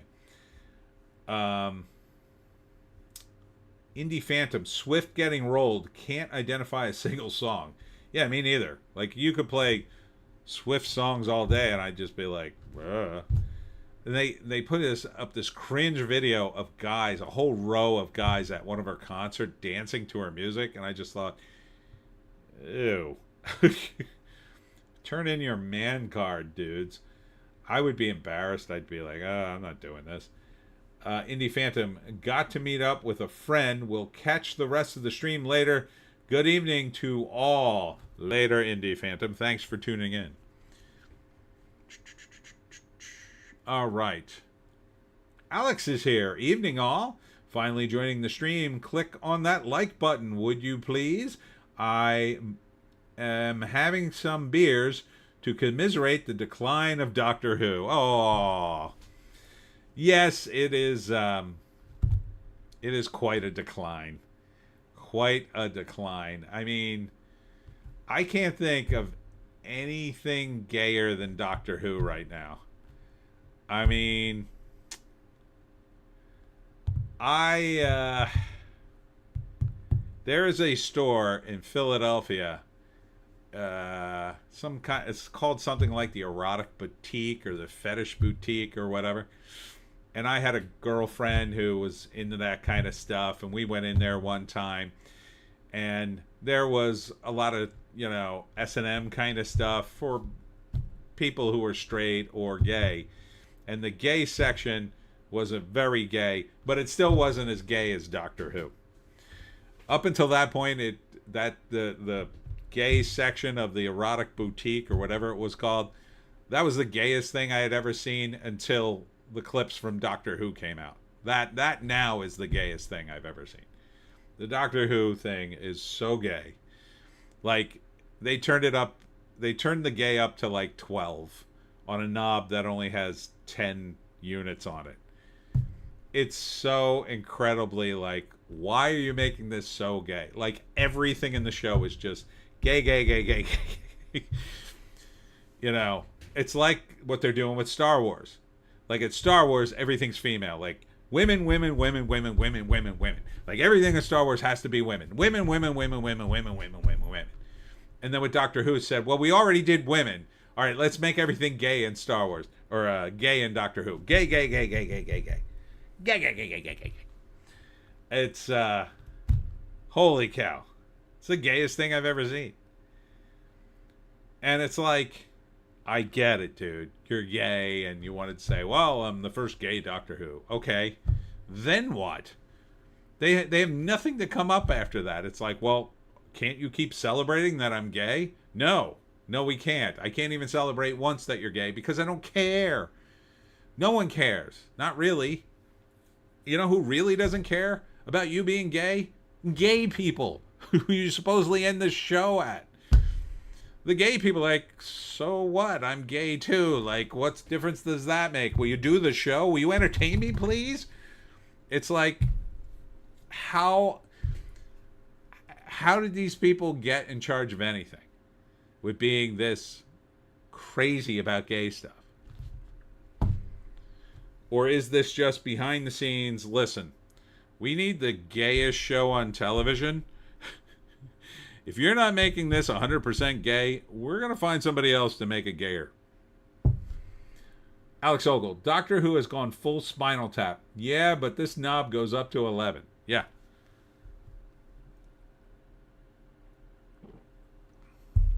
If the TARDIS turns into a dildo tomorrow,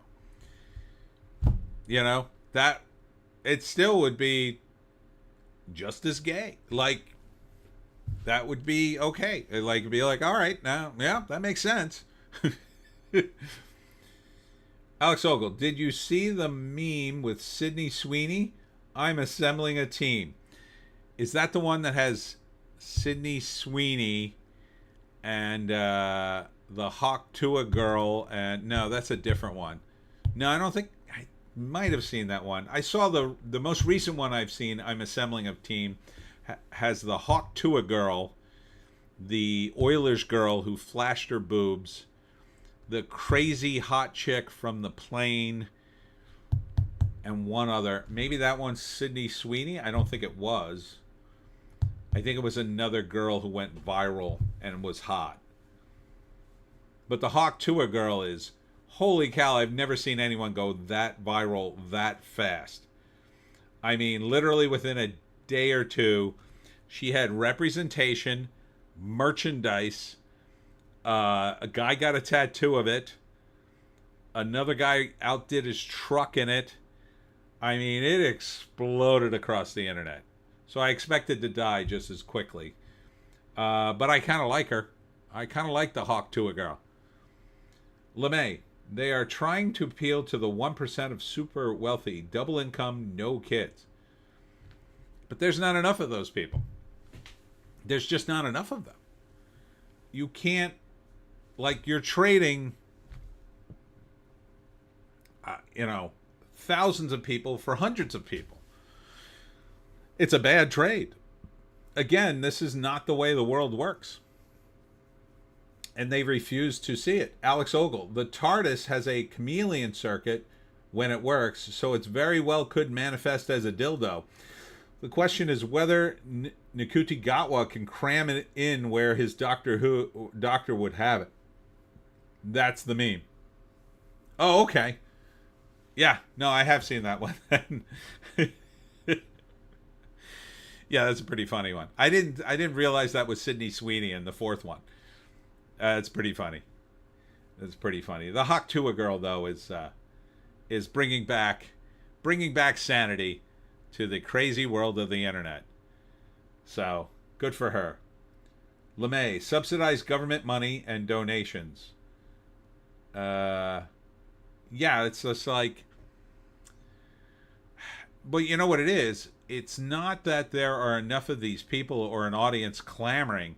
It's that the same people who have no kids, who are hipsters living in urban areas, whether they're gay or not, have decided that everybody should be like them and that all media will now resemble what they want.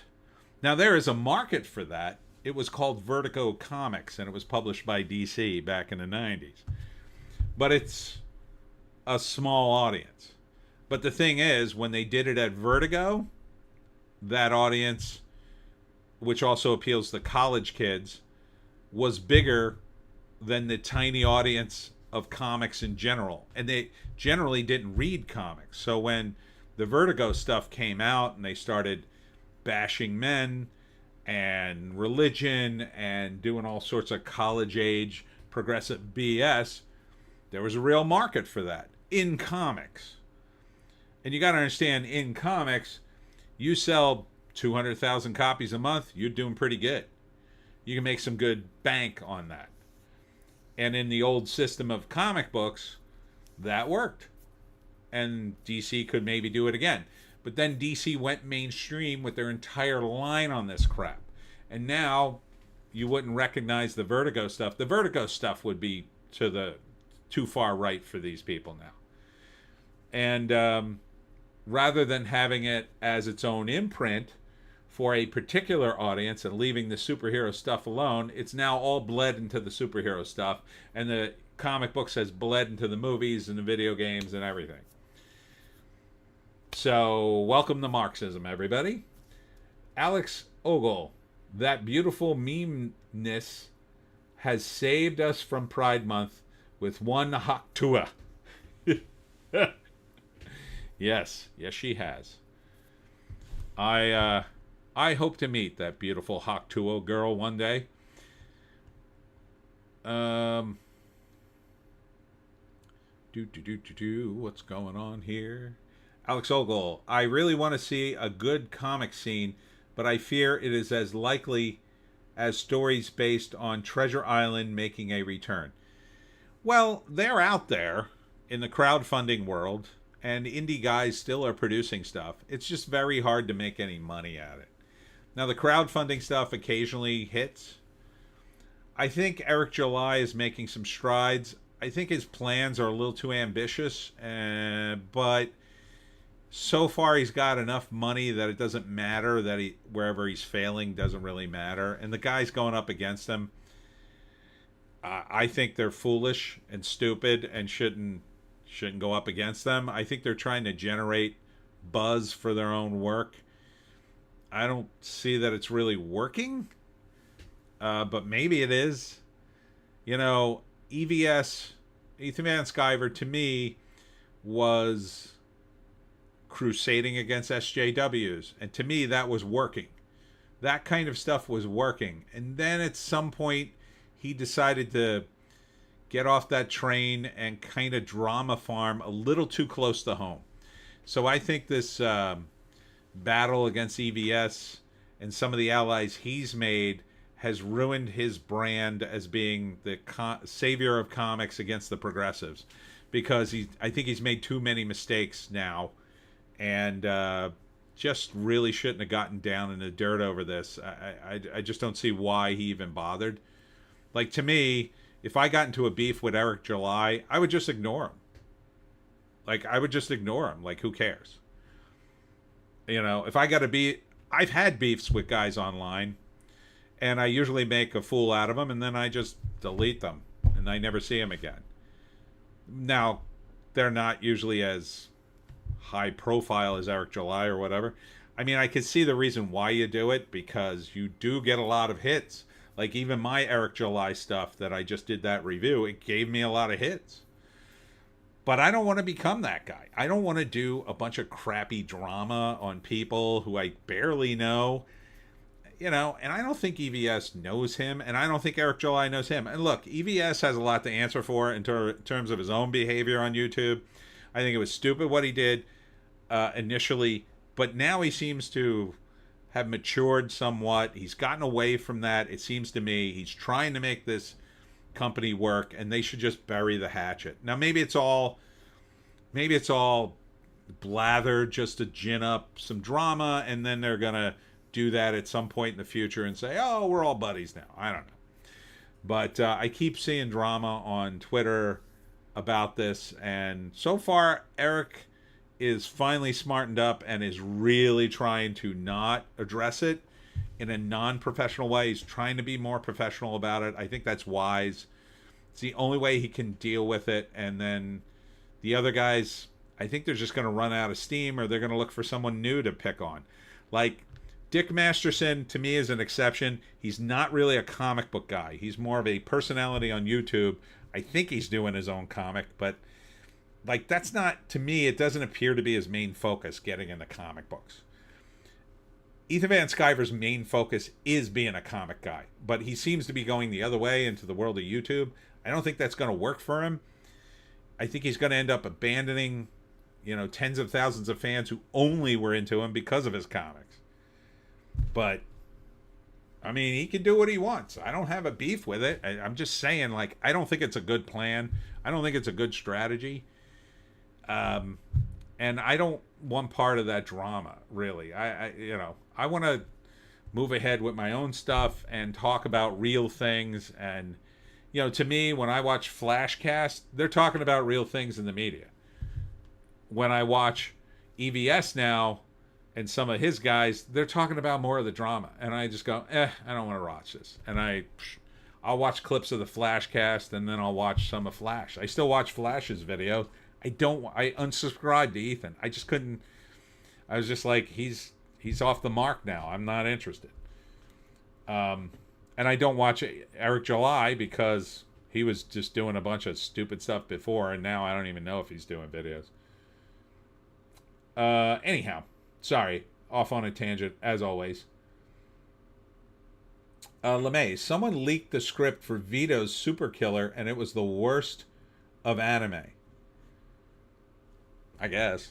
I don't really get Vito. I know he tried to do something cool during there's a whole Netflix protest he went to support, like, Dave Chappelle, I think, when they were trying to cancel him, and he had some funny line.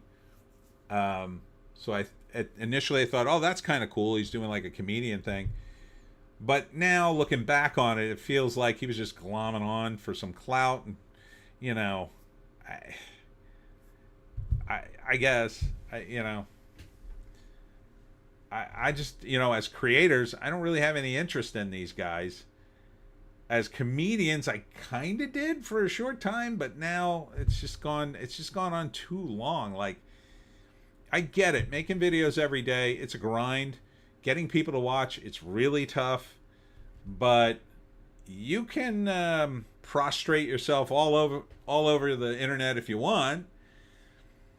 But at the end of the day, once you've sort of sunk as low as you can't sink any lower. So what are you going to do? I mean, you just got to make something nice for people to watch.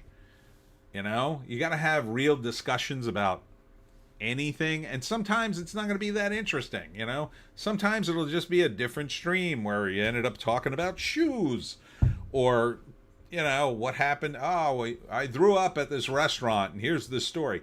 Like that kind of stuff people like. They don't like endless drama about the same freaking guys in comics. The problem with comics is it's no longer about comic books. That's the problem. There's one guy in comics I know of who makes it about comic books, and that's Pete Samedi. He's the patron saint of comic books. That guy makes comics all day long. He talks about comics. He promotes indie comics. God bless him. He's keeping the medium alive. He's been doing mail order business for I don't know how many years. That guy makes comics. He is known to be a comic book publisher. Nice guy. They tried to cancel him. Can't cancel him. He's too nice. Everybody came to his defense. So, he's got his own YouTube channel. You should subscribe to it. Check out his comics if you get some time. He does a lot of mail order. And, you know, he just tries to do traditional comics. You know, floppies. He's got, I think his latest is King Cryptid.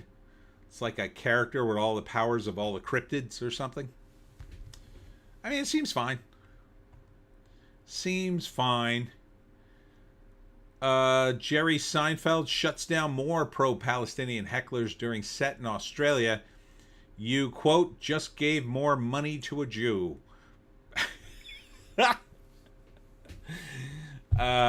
What the hell is happening to Jerry? Poor Jerry. Like, he stopped doing college campuses because he said they were too sensitive. The college students were too sensitive. Now they're too sensitive in Australia at a regular gig. Leave Jerry alone. He's a perfectly fine stand-up comics. He used to talk about socks lost in the dryer. That was one of his famous comedy bits. That you're going after Jerry for the Palestine-Israeli conflict? It's insane. He's Jewish. Of course he supports Israel. Most Jewish people do. It's the Jewish homeland. They feel obligated to support them for a lot of different reasons. That makes 100% sense. And Jerry's not particularly political about it either. I mean, he went to Israel and he's donated money. He's got millions and millions of dollars. You would absolutely expect him to do that. So, and he's not coming out saying, oh, wipe out the Palestinians. But these people, the pro-Palestinian protesters, I don't believe for a second 90% of them care about the Palestinians at all. They've just glommed onto a thing, and now it's the protest du jour for people who are intellectually stunted, who just go, oh, it's time to be upset about this. Ardent, urge to notice. Urge to notice. It's just, leave Jerry alone. Leave Jerry out of your nonsense, will ya? All right, checking Fandom Pulse this week. Halo composer blasts DEI in video games, admits the left uses fear to intimidate people. That is very true. This was a sad headline. Speaking of comics, Robert Kirkman, Energon universe of G.I. Joe and Transformers has gone full woke with lesbianism and anti-white male imagery. So this is the problem. Ardent, too political, potentially too based for this chat. Yeah, you might want to... I've probably already said too much on YouTube. I fully expect, by the way, to be canceled before the election, so make sure you subscribe to me on Rumble, Bitchute, and the other one, Odysee. Because that'll be where the live streams are once I get canceled. Um, but yeah, I mean, so you got Robert Kirkman doing political stuff in GI Joe and Transformers. Yeah, because that's serious. That's serious punditry. Oh, let me see what the robot thinks of gender issues. Oh, what do you think, Transformers? Well, I'm a transformer, aren't I? God, you people are pathetic. Can you not keep politics out of anything? You can't keep politics out of G.I. Joe and the Transformers? Two of the dumbest cartoons. I mean, G.I. Joe is just dumb. Hate to say it. I know all my 80s bros are like, what? G.I. Joe is stupid. G.I. Joe is the stupidest cartoon ever made. Oh, we got an army and no one has a uniform. Everybody has a different outfit. Yeah, that's not the army. Oh, and half of them have pets. What? Here's Cowboy G.I. Joe. Here's Aqua G.I. Joe. Oh no, it's a desert mission. Like, come on. G.I. Joe was stupid. Now, Transformers was made in Japan. Super smart. But, and which totally raises the bar on G.I. Joe. But if you can't think of a better plot when you bring G.I. Joe and the Transformers together, other than, oh, we gotta say stuff about modern audiences, DEI, oh, gotta make everybody a lesbian. You're just, yeah, that is low-hanging fruit for you, Kirkman. You ought to be ashamed of yourself for doing this. You ought to be ashamed because it's too easy, it's boring, it's not stunning and brave at all. No one cares. No one in comics cares. I've been in comics for God knows too many years. I go to comic book shows every friggin' other weekend. No one talks about this crossover. No one. No one talks about new comics. No one. They're all looking for old comics. Every one of them. Ardent, Snake Eyes, accused of cultural appropriation. The G.I. Joe comic was one of my faves. Yeah, back in the day. The comic tended to be better than the cartoon because they were able to go in it a little deeper. Alex Ogle, okay, I think I just followed you on Rumble, but your last live stream there was a year ago. Yeah, I can't do a simultaneous live stream there, but the moment I'm canceled on YouTube, that's where they'll all go. I'll just start doing them there. I just did one there for the hell of it. Maybe I'll do one tomorrow because I feel obligated to do a live stream tomorrow. So maybe I'll just do one there tomorrow just to do one. Yeah, that's what, you know what? That's what I'm going to do. I'm going to do a live stream on Rumble.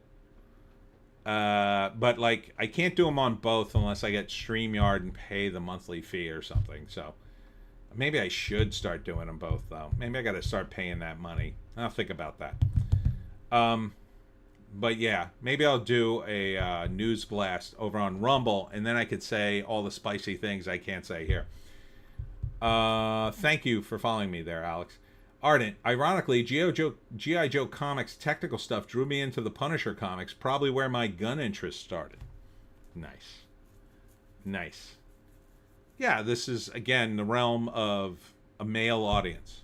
Women don't care about this stuff. They don't want to see schematics and guns and, oh, this is the weapon the Punisher used in this issue, and this is the weapon the G.I. Joe guys always carry around. It's a modified M16 with blah, blah, blah, blah, blah. Women just, their eyes just glaze over and go, shouldn't I be buying shoes somewhere? No, they don't want that. They don't want technical jargon in their entertainment. They want to know how people feel about the guns. Because that's where their interest lies. It lies in the relationships and how people are interacting, not in the stuff. No. So, but you know, you've got guys like Robert Kirkman, who, in my view, are selling out their own audience for another audience that doesn't exist. Lesbians aren't going to come running to Transformers and G.I. Joe comics. They're not going to come running. In fact, they may be kind of insulted that you would pander to them in this way. I would be. If you suddenly started putting Italians in Transformers and GI Joe comics, and using Italian tropes. Oh, here's Luigi. Luigi, Sergeant Luigi is here. Am I doing Irish? What the hell am I doing? I'm a Luigi, Sergeant Luigi. I'm on the G.I. Joe. I have a pizza for you. I throw hot the pizzas at the Cobra Commander. Ardent, LOL. Remember when they added RC to the cartoon to bring in the girls? Ha! Yeah, it's not for girls. It doesn't make it wrong. It just means it's not for girls. Some girls will still watch it because they like what the boys like. A handful of them do. But the idea that you could take a male-centric thing and turn it into a girl-centric thing is insane. They're not doing it with the girl stuff. I mean, unless you count just, I don't know, Taylor Swift and trans women or something. Why would you do it with... It's like every woman is trying to invade every male space simultaneously. And the pushback's coming, ladies. So I would say get your S together, get your sports back, and or you're going to have Sports Center in every brunch place and topless waitress in your shoe stores by the time we're finished. By the time we take it all back. Do we really need to be here at the shoe store with all these topless women? Yeah, what am I supposed to do? Just sit here and watch you try shoes? Sorry, I'm on a tear today. But yeah, it's ridiculous what they've done to entertainment. It's absolutely insane. LeMay, the only way you get girls into boys' properties is if you have sexy dudes give out melodramatic speeches before they kill each other. Yeah, even then, they're not... Because the brand is branded for boys, you have to overcome this giant hurdle. So imagine somebody, I don't know what age, like I know somebody from my era, like a girl from my era, if I said to her, hey, have you ever read G.I. Joe and the Transformers comic book? She'd be like, why would I do that? I'm a girl, I don't read comics. Like, that would be the reaction of 99% of the women I grew up with, who are my age. They'd just be like, comics? My kids read comics. My boys read comics, they would probably say. Oh, do your girls read comics? No. Like, they would think I'm insane for even broaching the subject. So the fact that you're doing this, like, who is this aimed at? You're telling me the new girls are putting down their princess dolls and baby dolls and like, ooh, I was at Piccalilli the other day. I told the story in the members only video, but a 7-year-old's birthday party came into the room where I was giving my talk. So I gave the talk to the birthday party. It was a whole thing. But long story short, one of the girls there was the sister of the kid whose birthday it was. I think she was 6 or 7. And I was talking about the Jersey Devil and doing my shtick. And she was talking about having, feeding her baby, which was her dolly that she didn't have. And she was, I don't know, she had some sort of spiel about that. And I just thought, oh, there's a normal little girl. She misses her, her baby doll that she takes care of because that's what little girls like. That little girl is not going to go. If I offered that little girl, hey, little girl, do you want a Transformers G.I. Joe comic? She would look at me like I have 2 heads. But if I offered her, hey, would you like a Barbie comic or would you like a comic about baby dolls? Oh, she'd probably snatch it out of my hand and go, thank you. Unbelievable. Alex, movie pitch. G.I. Joe film with Sydney Sweeney as the equivalent of Q from Bond. In the scene where she introduces him to his arsenal and asks how one of the items works, she replies, "Hoo-tua!" I like. Keep developing that one. Ardent, I like this AI Al Bundy inspired Tony thing. More, please. All right, let me just get my hand down my pants. Um, Ardent, girls when I was growing up read Archie comics, maybe Barbie comics, and Looney Tunes once. Yeah. So, like, why do they read Archie? Girls love Archie. Why? Because it's about a relationship. It's about a love triangle between Archie, Betty, and Veronica. Which girl will he date? And he dates both of them off and on, but which girl will he end up with? That's the entire thing of Archie. That's it. And it works. Why are they interested in Barbie? Because Barbie's a princess. Why do they listen to Looney Tunes? Looney Tunes is for every little kid, I think. LeMay, guys have their revenge with My Little Pony's friendship is magic. Alex, there's plenty of scope to make action franchises amendable to girls. Just don't make them the prime audience. It's not sustainable. Yeah, I mean, look, it depends on the age of the girl, but, you know, just because Sigourney Weaver was the lead in Aliens, women didn't go see Aliens. That was 1979. It wasn't aimed at women. It was aimed at men. Now, did women go? Sure. But was it aimed at women? No. Women went because they were on a date with a guy and he picked the movie. And again, the women want to support their relationships. So the movie is downstream from that. The first thing every woman's going to do is say to themselves, how does going to this movie support my relationship or friendships or whatever? That's it. If it doesn't, there's no movie happening 99% of the time. Now, maybe there's a few exceptions in there, but that's the first thing they're going to do. They're going to go, why am I going to this movie? Is it to support my man or my friend? If the answer is yes, they're there. They're absolutely 100% there. If the answer is no, then they're probably not there. They probably have better things to do. Unless it's a movie that's about relationships, that's totally aimed at women. Maybe they want a good cry. But again, it depends on where they are in life. If they have a relationship, they're probably not going to the movies at all. Unless their spouse or significant other is going to the movies too. Because why go? The purpose, women are about their relationships.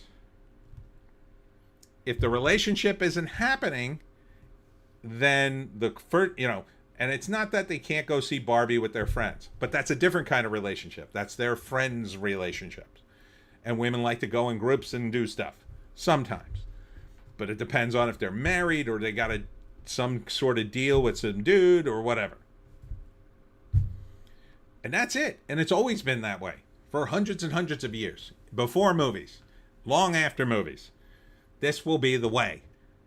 Hollywood has just lost its way because it's being run by feminists who are like, oh, we're in charge. These women are like me. If they want to go see a movie, they'll go see one. What, in the movie theater alone? Like you do? No, that's unusual. Feminists are not usual people. They're weird aberrations. They're off on the end of the bell curve. And I know something about that because I'm on the end of the bell curve too. I'm not normal. I'm a guy, I don't like sports. If all professional sports disappeared tomorrow, I wouldn't even notice, and someone would have to tell me, oh, professional sports disappeared. Somebody used a genie wish, and they're all gone. And I'd be like, oh, really? Oh,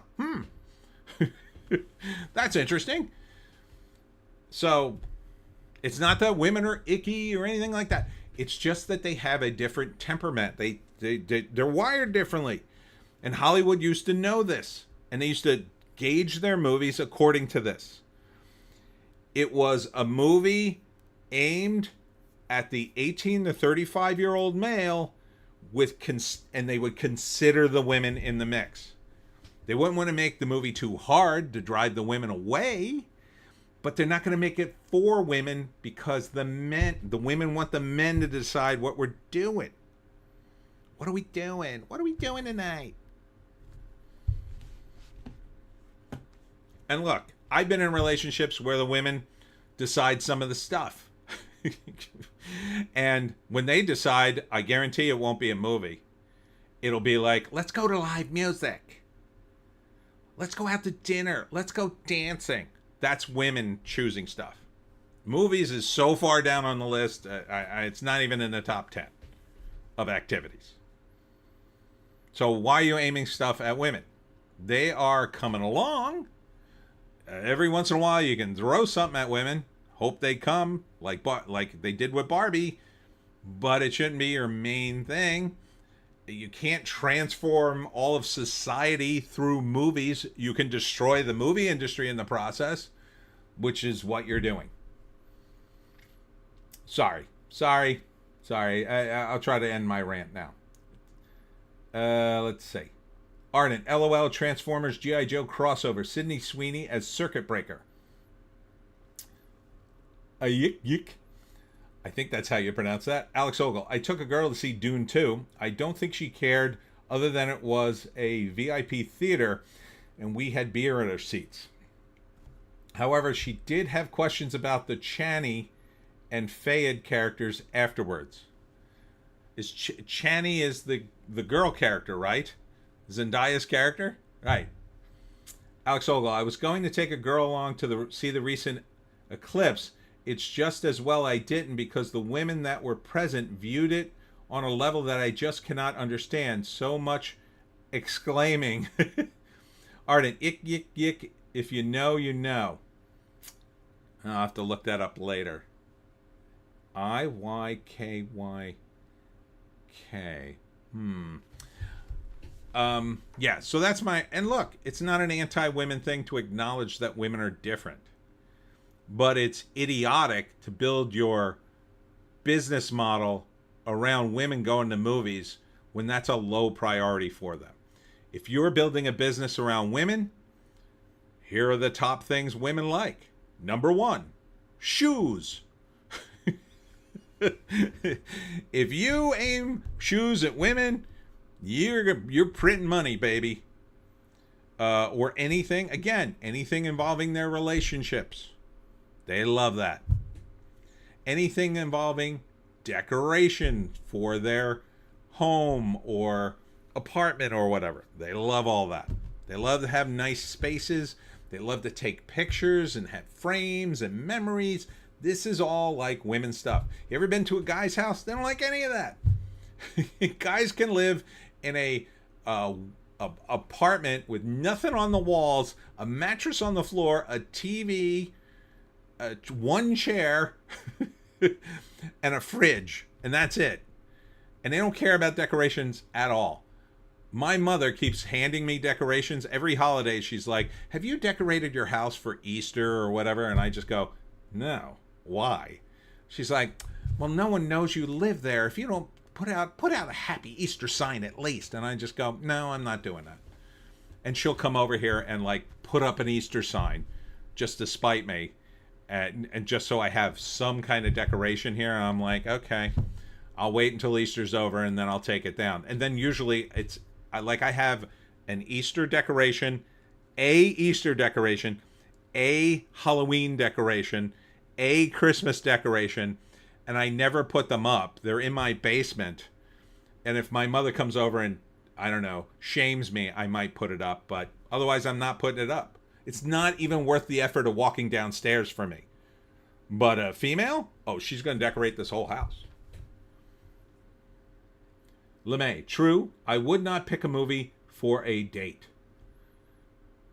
Alex Ogle, flip's sake, Tony. If you know, you know. Oh, that's what it stands. Oh, okay. Right. I believe I understand that meme. Alex Ogle. Now, Ardent, I don't know. So what is the relevance of Sydney Sweeney as Circuit Breaker? Boobies. Her boobies break the circuit.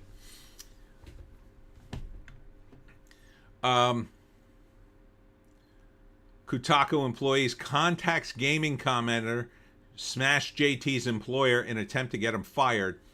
So, still this is going on in video games. And see, this is how vicious these leftist feminists are in video games. They're going after anybody who criticizes them, and in ways that are very nasty, in my view. Very nasty to go after somebody's employer over what exactly? Because you're being criticized? Like, I would completely ignore, again, like, this is the difference between guys getting criticism and women. Like, guys get criticism all the time, and most of it just rolls off our back. Like, if your boss comes in and says, hey, you idiot, you didn't do the report or whatever, you're just like, and you really didn't do it, you're just like, hey, all right, relax, I'm sorry, I'll fix it. If you can't talk to that way to a woman, you absolutely cannot. She'll lose her damn mind. How dare you talk to me that way? And it suddenly becomes about not the report that she didn't do. It suddenly becomes about the way you're treating her. And this is, to me, the reaction of feminists trying to work in the video game industry. They're all like complaining, and making these terrible decisions that are trying to turn video games for women, but nobody plays them except a tiny portion of video game developers that just happen to be female and feminist. And then when it all blows up in their face, their first thought is, well, this obviously wasn't my fault. Let me see who I can blame. Oh, obviously it was all these misogynists who wouldn't play the game and give it a chance, not my terrible personality and all the horrible things I did to their IPs. Ardent at Alex, look up Circuit Breaker into the old Transformers comic. It's a skin-tight silver suit with cutouts. Think of 7 of 9 with 80s twist. Alex Ogle at Ardent, that's a comic I could read. So, yeah.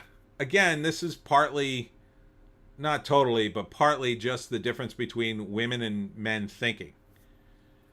The way they're wired. Men ignore insults or give as good as they get. Women tend to be they either are unable to do that, or if they go into the mix, they get super vicious super fast. Like, they don't have any gauge because it's not their normal realm. Guys can crack on each other all day long, back and forth, and nobody feels bad about it because that's just the way we communicate. Women, however, I mean, they could end up breaking down in tears if you go too far. I've brought women to tears in work situations that I was just like, what? I'm just talking to you like I talk to everybody. Relax. Yeah, I'm not tactful sometimes.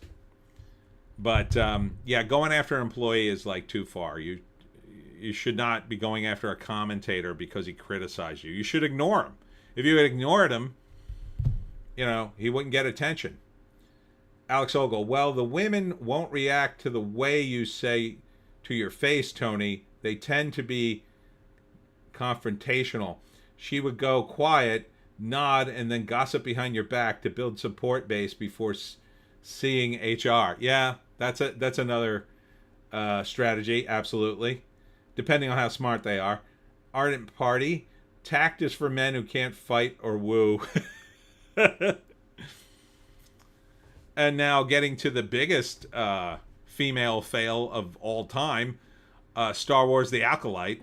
I mean, there's been so many things that happened this week, I don't even think I can remember them all. It's just been burning down Star Wars. I ran into a friend of mine tonight, in fact, and he's not hardcore film guy at all, but he was into Star Wars back in the day. He bought the figures when he was a kid, and he's like a retired construction guy, and but he got his brother got the Disney Plus and gave him the password so he could watch The Acolyte. He said, I couldn't get past episode 2, Tone. I couldn't get past episode 2. And I said, don't watch episode 3, because that really is the one that breaks you. Of Star Wars. You'll never watch Star Wars again and you see episode 3, I've heard. Ardent. The memes out of The Acolyte are so good.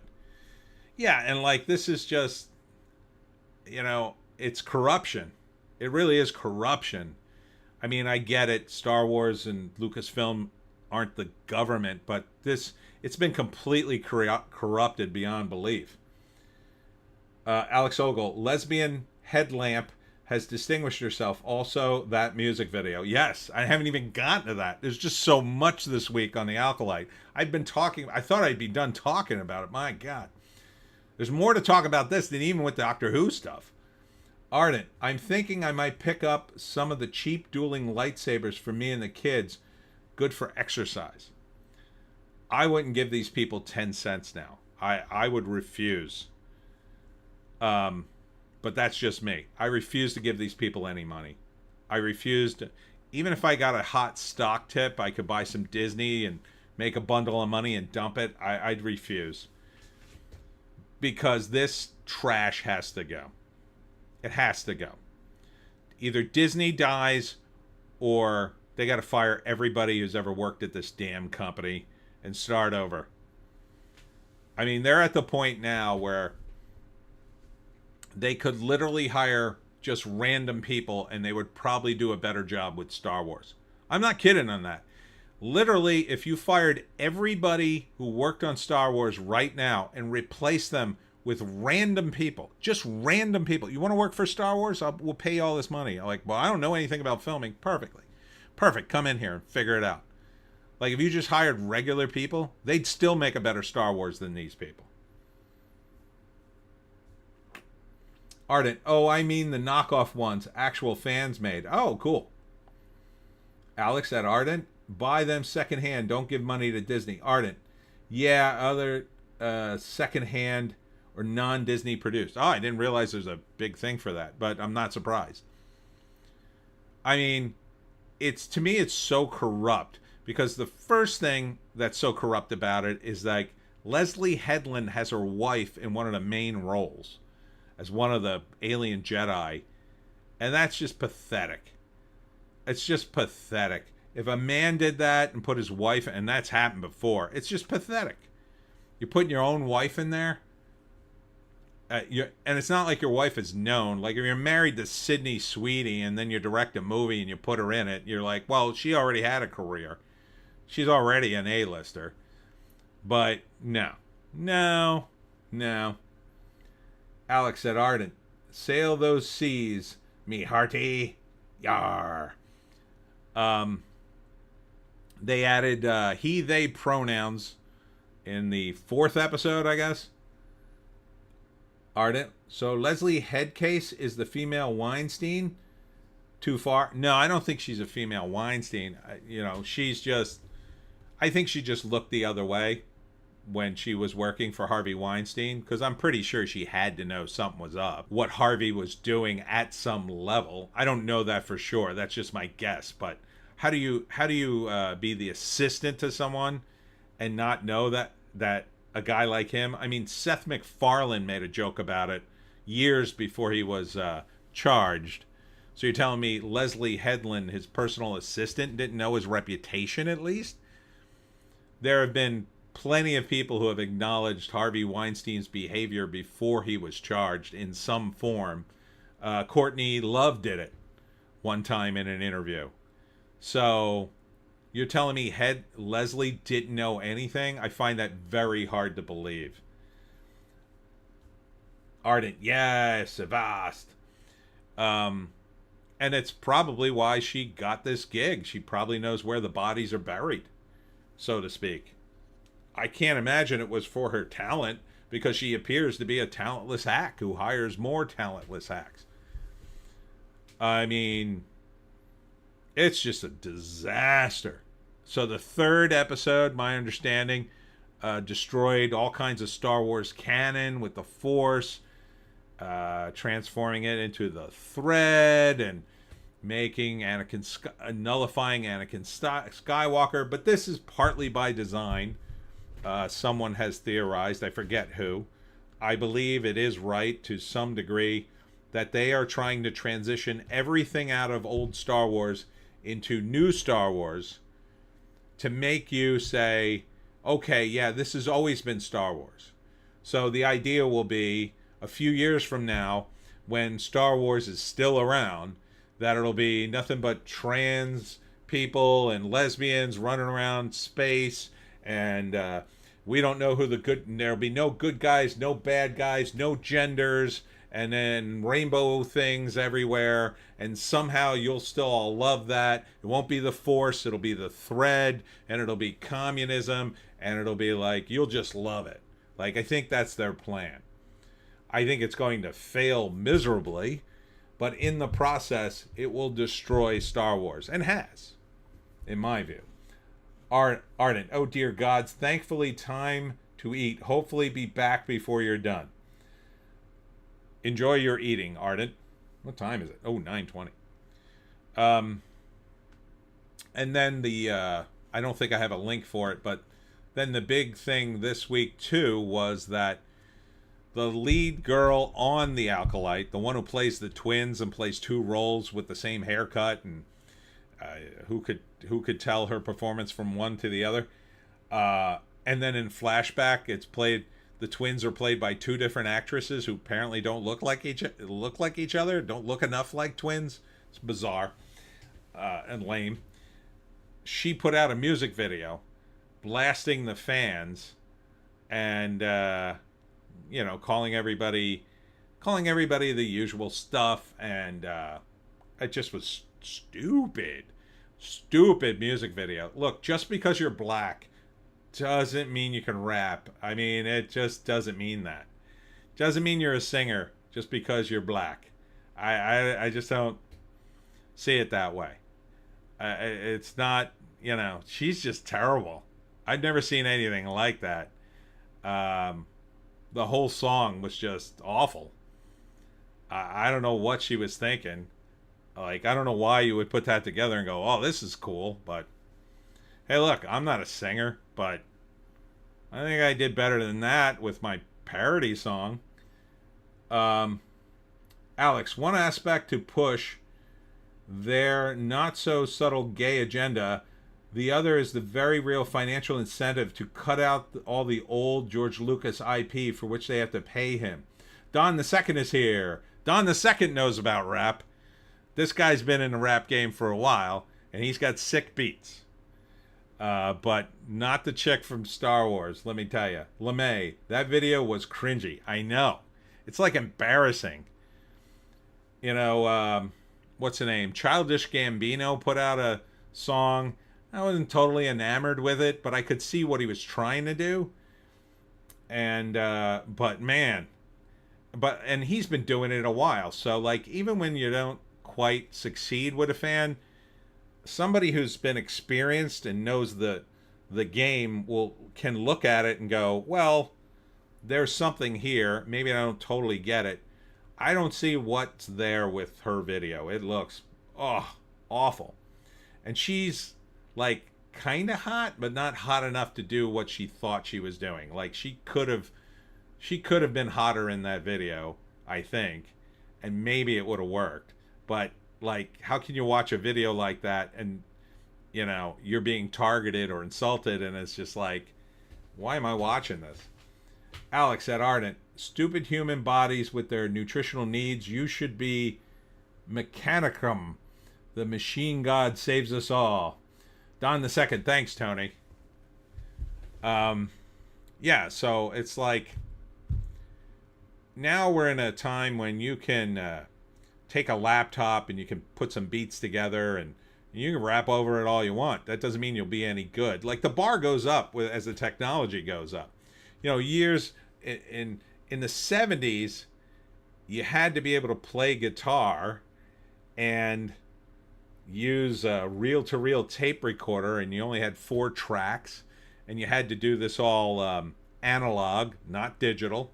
You had to balance the music through a mixer. You had to put the drummer in a near soundproof area so the drums wouldn't bleed into everything.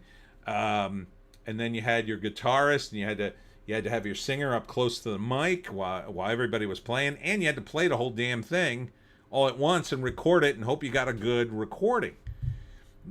When the technology changed, we reached the point where now, a single guy who's talented enough can play the drums, record it, play the guitar, record it, play the bass, record it, do the vocals, record it, mix it all separately, add a couple other layers of things, and you got a hit song. But because the technology is better, you got to bring an even bigger A game than that. You can't just do a song anymore. You have to do a song that's amazing. Especially if you're going to do all that layering, and like part of the problem with like a band like the Beastie Boys, they would do all this layering, man, in their music on their album, and then it would be tougher to recreate it live, but they still managed to do it anyway. Don the Second, I'm intrigued to see how bad this is. It's pretty bad, dude. She's like doing one of those. Alex Ogle, she danced like YT. Cameo had a better tune and music video back in the 80s. Do I have my thing, but I think the batteries are dead. Yeah, I don't think I got batteries for this right now. So I got my thing. Yeah, it's a Casio. I don't think I have batteries at all on this. Oh, I do still have batteries. Let me see. I got power? Oh, I do. All right, let me get, what do we got here? Is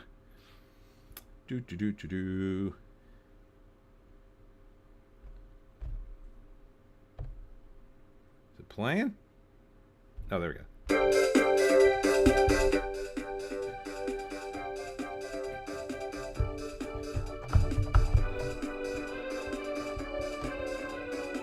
All right, I better stop.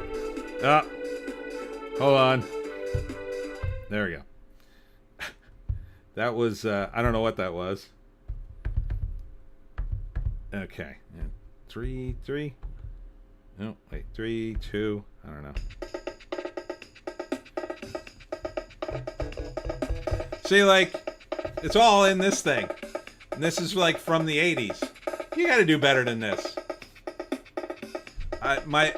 By the way, my goal was to get this and learn to play it just enough that I could do intros for myself, but I'm too lazy to really do that. So I don't regret buying it, but I do regret that I haven't learned a damn thing on this thing since I bought it.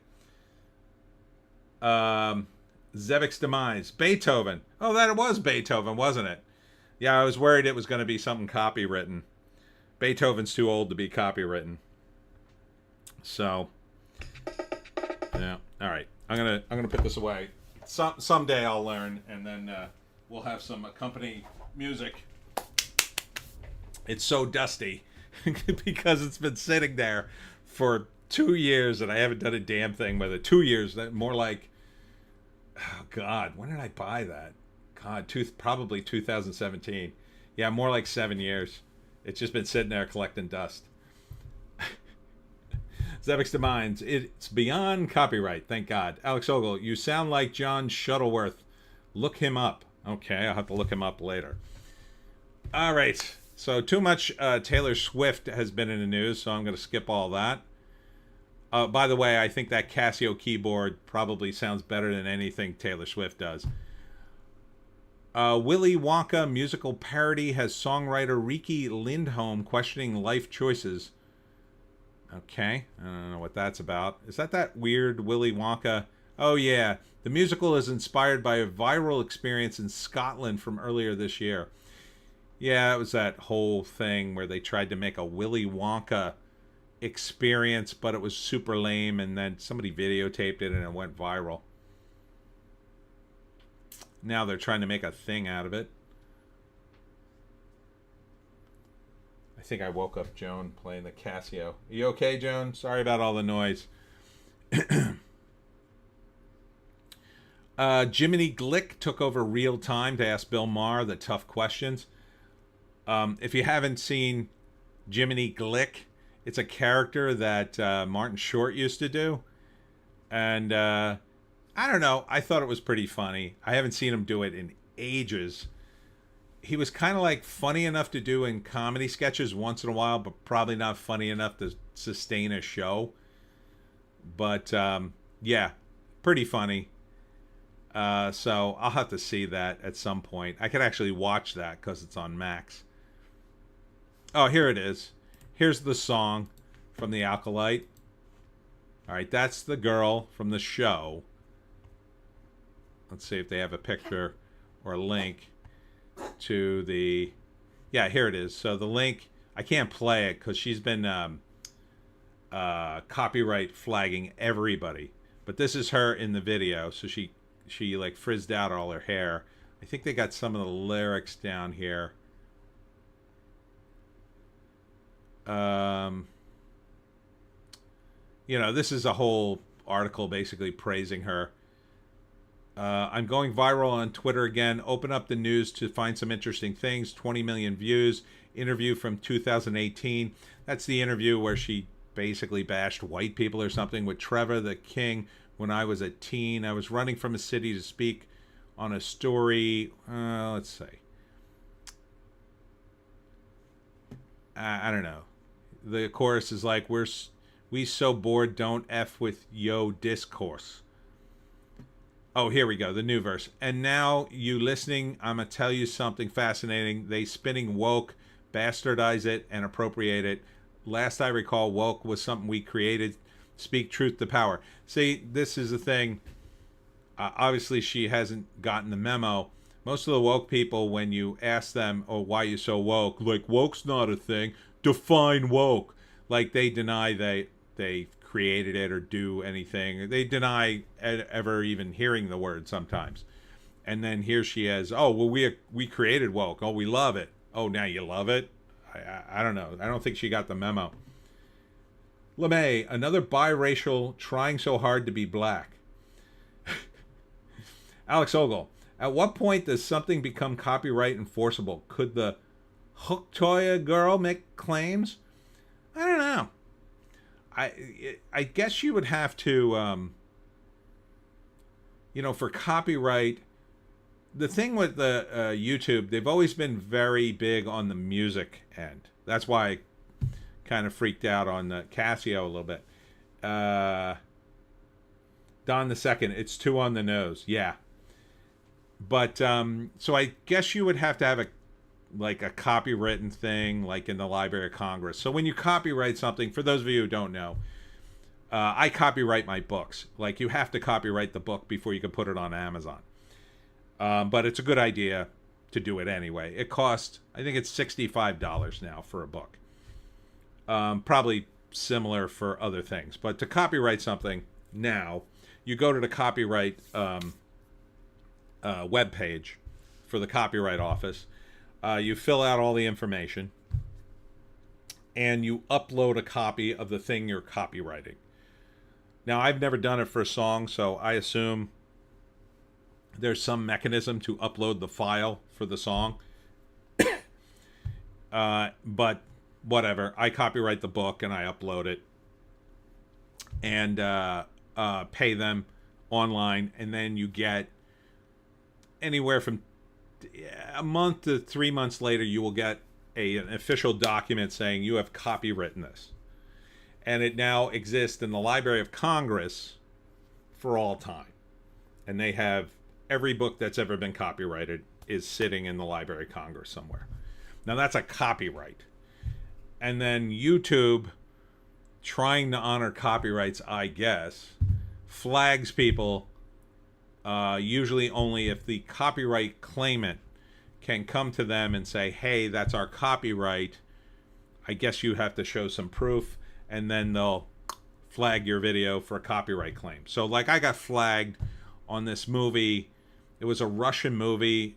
I forget what it was called, but it was very much like Aliens, only it took place in a mine, and they just copyright flagged me because they own the copyright.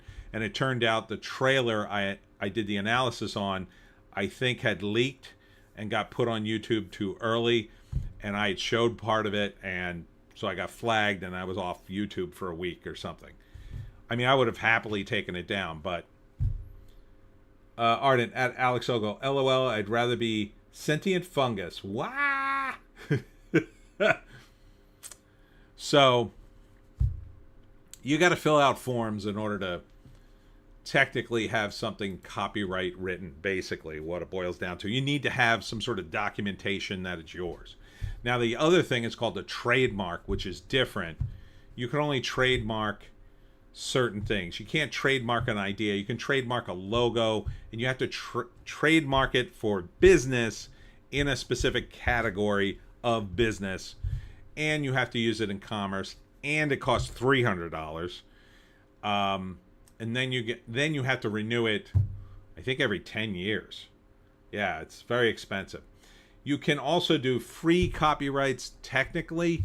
Technically, anything you write copyright with the date when you create it, and if you show it to other people, that's technically copywritten. In my understanding, I'm not a lawyer. So that's another way. The cheap copyright, but I've never heard this hold up in court, but I've done it a few times just for the hell of it. So, like, let's say I write a short story, but I don't want to spend $65 copywriting it. I'd put it in a copy of it in an envelope with the words copyright, whatever the date was, and then I'd mail it to myself, and then the stamp, the canceled stamp, would have the date on it, and then the idea is it's in a sealed envelope. Then it's some sort of proof you created the story prior to the date because it's in a sealed envelope. I don't think it's legit proof, but some people have told me to do that. Alex Ogle at Ardent. Orcs. Ardent. The CCP copyright struck one of Trim's art streams, Trim's Art Shack, for the background music, which was played by the Army Band and therefore not copyrightable. Interesting. Tempted to trademark Coca.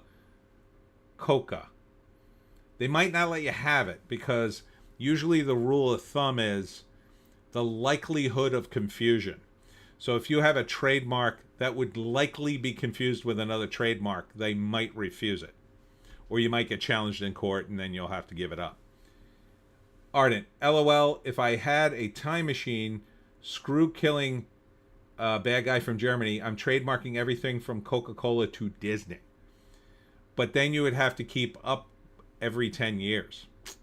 And it wasn't $300 like 100 years ago, but you'd have to keep paying. Ardent and Alex, LOL, when I paint stripes on my head, I run faster. Zebix Demines, Coca-Cola.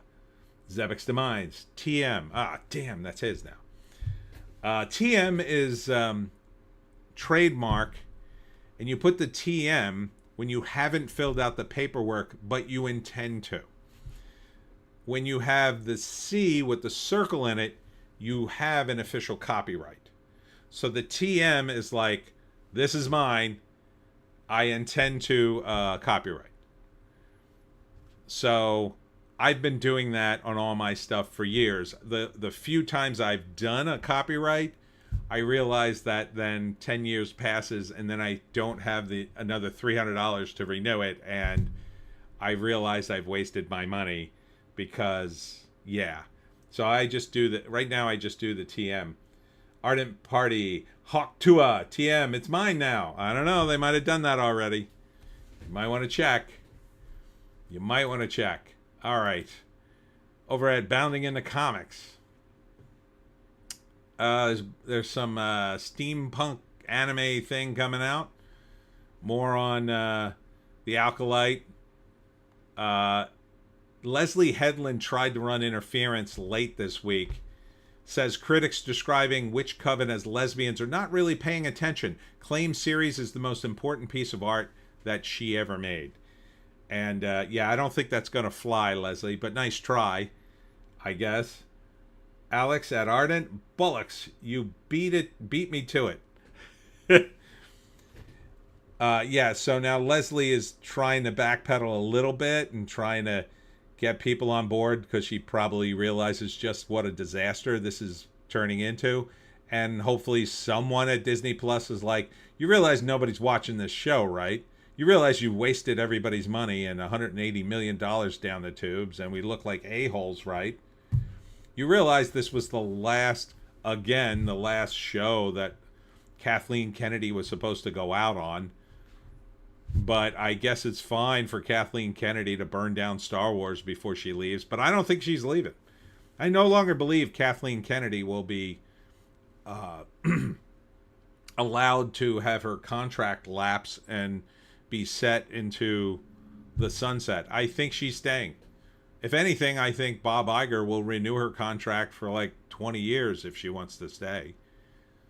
I don't think you're going to get rid of Kathleen Kennedy until she dies from Star Wars. I really don't. Sounds to me, unless she wants to retire. And that again, and once again, I don't get people who have millions of dollars and don't want to retire. Like Vanna White. Vanna White on Jeopardy this week is still on. First off, she's still on Jeopardy. Pat Sajak finally retired.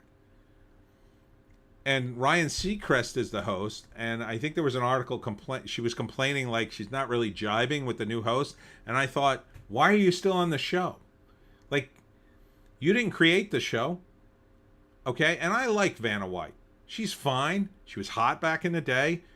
It was fine. She kept up. She still looks pretty nice, but you know, for turning letters, yeah, let's get some hot young things in here to turn letters. Why don't you retire? She's worth, I think I looked it up, $85 million, something like that.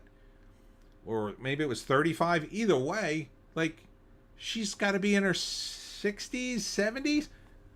What are you going to do? You're going to live forever? Just go retire. Start spending some of this money. Spend it. Go buy a mansion. Go lie on the beach. Like, why wouldn't you retire? It's mind-boggling to me to have this much money and, I got to still be on the show. Why? Why? Ardent, I honestly expected Maggie Sajak to take over. Oh, I didn't know he had a daughter named Maggie. That would have been kind of cool if she was, talented enough to do it. But, I mean, I can see Ryan Seacrest. He's just, he's just a handsome talking head, and that's perfect. You don't have to have much of a personality to do Wheel of Fortune. But why? I don't get people. I really don't. You have all this money, millions and millions of dollars, and you have to be on TV? Like, just move on with your life. It's over. TV's over. Over. With 35 million or 85 million or whatever. I can't think of what she has now. Damn it. Vanna White net worth. Let's see. 85 million. Yeah, it was 85 million. $85 million. According to this, here it is, celebrity net worth. I always use this one. $85 million. And she looks good. She doesn't look bad. She's 67. Her salary is $10 million. What are you going to do with all this money? What are you buying, islands?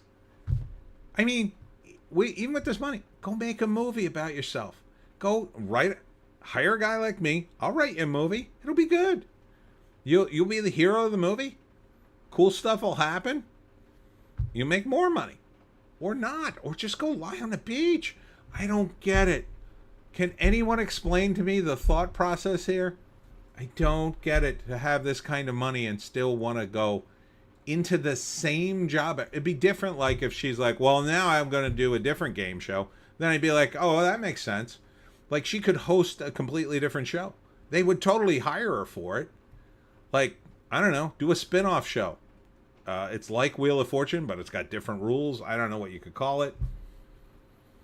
Ardent, she's doing the digital adverts on the show, and I think involved with the app side of it. Okay. Alex Ogle, Star Wars pitch. Vestal Jedi. Sydney Sweeney as a Jedi, but not in a bikini. What? Instead, she holds everything together by the Force. Everything is filmed discreetly, but with the risk of a glimpse. All right. Okay. Sure. All right. Have it on my desk by Tuesday. I want to see a draft. Do you know what I would do with $85 million in South Jersey? I would own this place. I would literally own South Jersey. I would be doing all kinds of crazy stuff. I'd be buying up the farms. I'd be resurrecting all the historical stuff left and right. I'd be changing the landscape here. literally changing the landscape. I'd be knocking down all these warehouses they keep building here. I'd buy some warehouse in the middle of nowhere that they built and destroyed a bunch of trees, and I'd have it torn down and have the trees replanted. Because I have $85 million. It's insane what they're doing. It's insane to me that she's still... Like, you could do anything you want. Why are you going back into work? Ardent, LOL. Don the Second, King of New Jersey. Yes. Of South Jersey. Where was I now? I lost my place. Don the Second, Tony White. Oh, like Walter White? I'm the one who knocks. Oh, and this... Okay. This story was big this week. One of the biggest things. So, James O'Keefe did another one of his undercover stings. And here's what's so brilliant about it.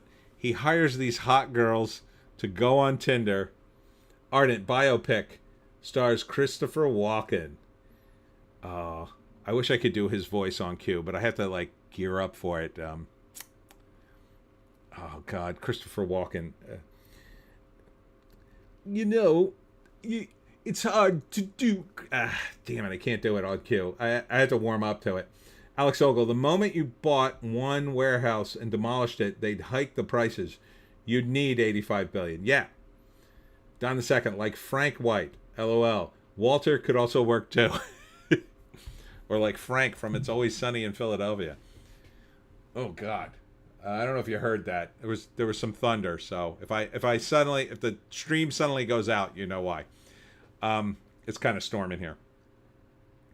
So James O'Keefe hires these hot, and they got to be smoking hot. And I hope one day we get to see these girls, but they're undercover. They're on Tinder and Bumble and Hinge and whatever, all the dating sites.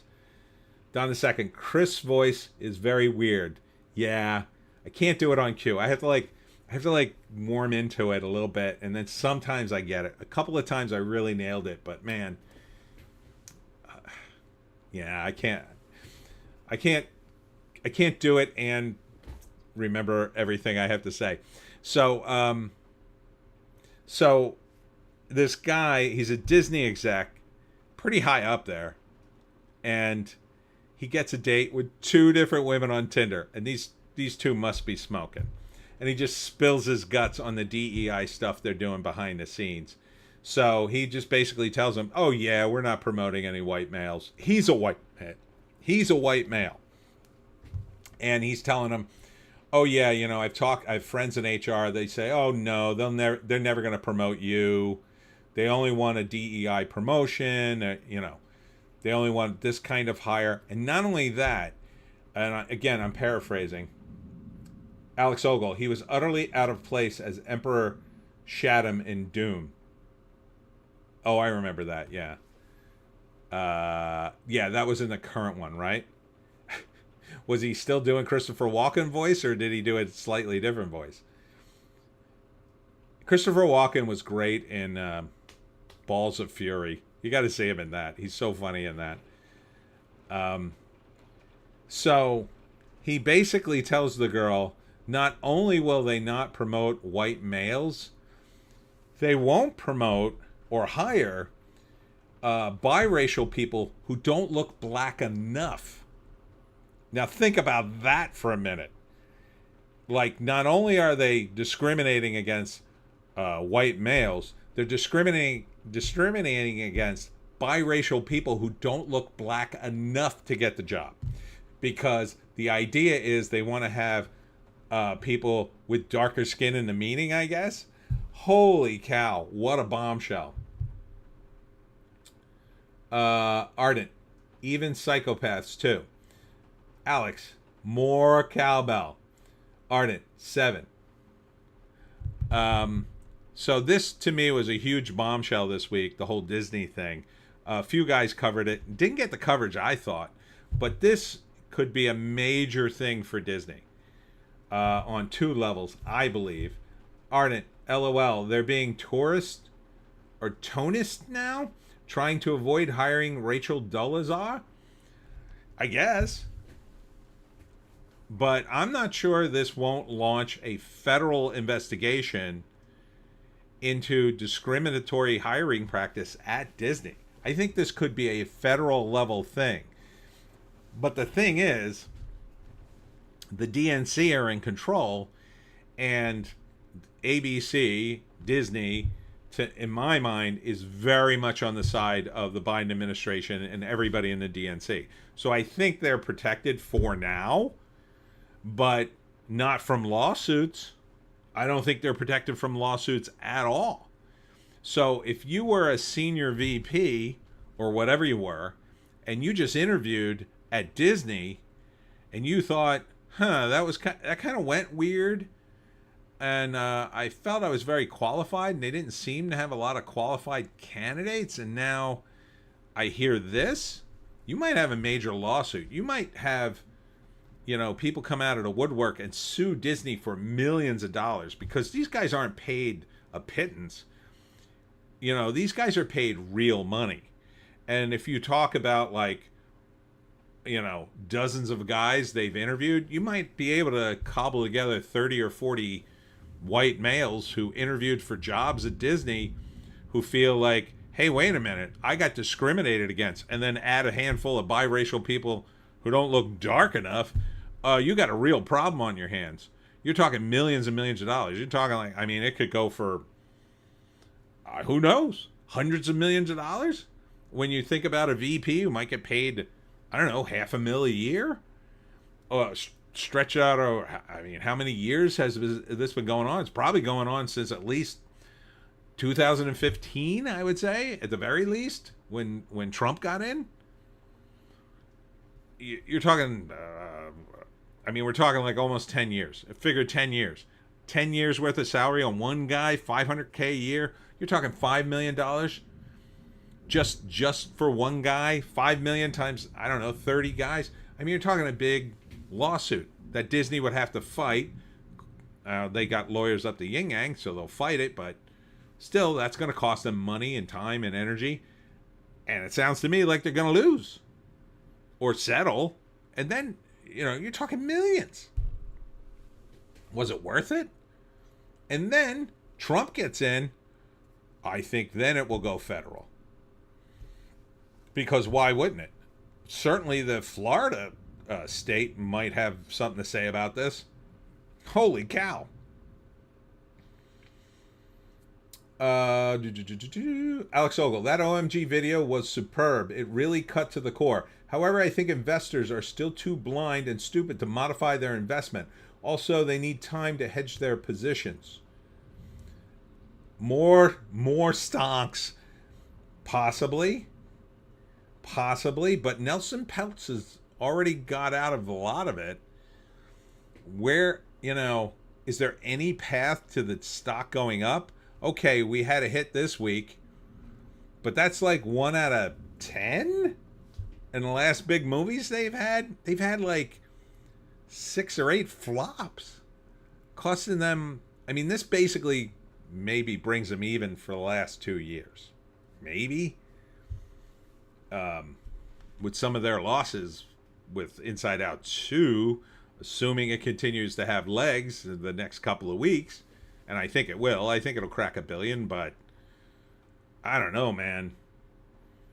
Seems to me a very bad strategy that you could lose hundreds of millions of dollars in a lawsuit, because they're always, they're always going to sue for more, and then it's going to be like, well, time and effort and mental anguish or whatever, and then they settle on something approaching that. Plus, I don't know, you might get a judge that throws the book at you.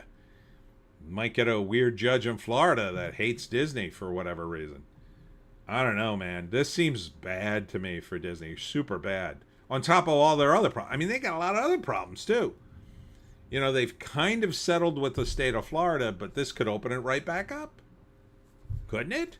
I'm not a lawyer, so maybe I don't know what I'm talking about here, but this feels like it could be a federal thing if they've done this sort of open discrimination in their company. And what does this do to ESG? Like the ESG thing, the whole point of it was, well, we got to get our ESG score super high. So wouldn't this impact their ESG that they're being openly discriminatory against particular races, even though they're white? Like, wouldn't that still impact the ESG score? And wouldn't that send them to even do more ESG stuff in order to like make up the difference? So you're telling me they're going to have to do even more woke stuff and double and triple down on the stuff that's killing all their products? How are they going to survive that? It doesn't make any sense.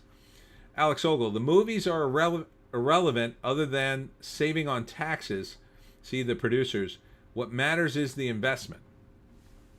But who are, to me, what I've heard is where they make their real money is in the parks. Selling food, selling tickets, selling merchandise. Who's going to buy this stuff now? You know, when you hear something like this, when you hear that they're openly discriminatory against employees on top of everything else, on top of the DEI, on top of the transgender pride parade, drag queen floats that run every 10 seconds in Disneyland, on top, allegedly, on top of, I don't know, whatever woke crap they're cracking it. Like, how can this be sustained? This seems like the entire company now is just this. How are they laundering money? Like people say, oh, they're laundering money. How? How are they making more money? To launder money, you have to make some money at some point in the process. Like the only way I can think of is they are laundering illegal money from a source we don't know about. That would be the only way. Like they're pumping money in from, I don't know, the cartels. You know, losing half of it in the process, I guess, and then handing it back to the people as producers. Yes, that would make sense, but I don't see where that money's coming from. So, you know, they made some money on Inside Out, but that's got to be offset by their recent losses at minimum. So, I don't know. And the streaming's still not making them money, it's my understanding. They're spending millions and millions and millions of dollars on the streaming, and it's not making them money. Alex Ogle, they have to show that it failed. Well, that's easy enough. They just lie, I think. But, like, it fails this much. Like, there's failing and there's failing. Like, you know, you have a hit movie, and then everybody sees it, but then you go to the books and say, oh, well, the movie costs a lot of money, and then we spent all this money on promotion, and like that I understand. But you have a movie like Furiosa that barely makes its production budget back. Unless they overestimated it by tens of millions of dollars, which is possible. Like they overestimated, like, no, we're going to tell them it cost 160 million, but it really only cost us 20. I guess that's possible.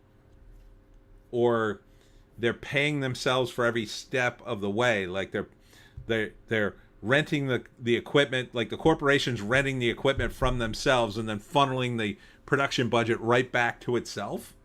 Maybe. Sorry, I skipped your comment. Alex Ogle, the companies are now committed to ESG. BlackRock and Vanguard pushed this with their money. The companies must push it so they can sue those investment companies into oblivion when it fails. They have to show that it failed. Companies now committed to. So you're saying they have to sue Vanguard and BlackRock for failure? So the investors want Disney to fail so they can sue Vanguard and BlackRock?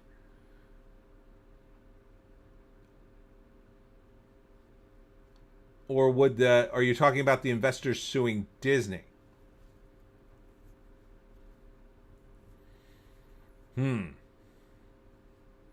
BlackRock and Vanguard allegedly have money, but I kind of think they are leveraged up to the eyeballs, and it's all like kind of a grand Ponzi scheme that could collapse. But because they don't make anything nearly as I can tell, some of the companies they own make things, but they don't. So I'm not sure they could sustain it.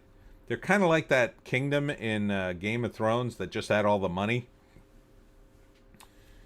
But I don't know if it's going to work. All right. Checking Deadline.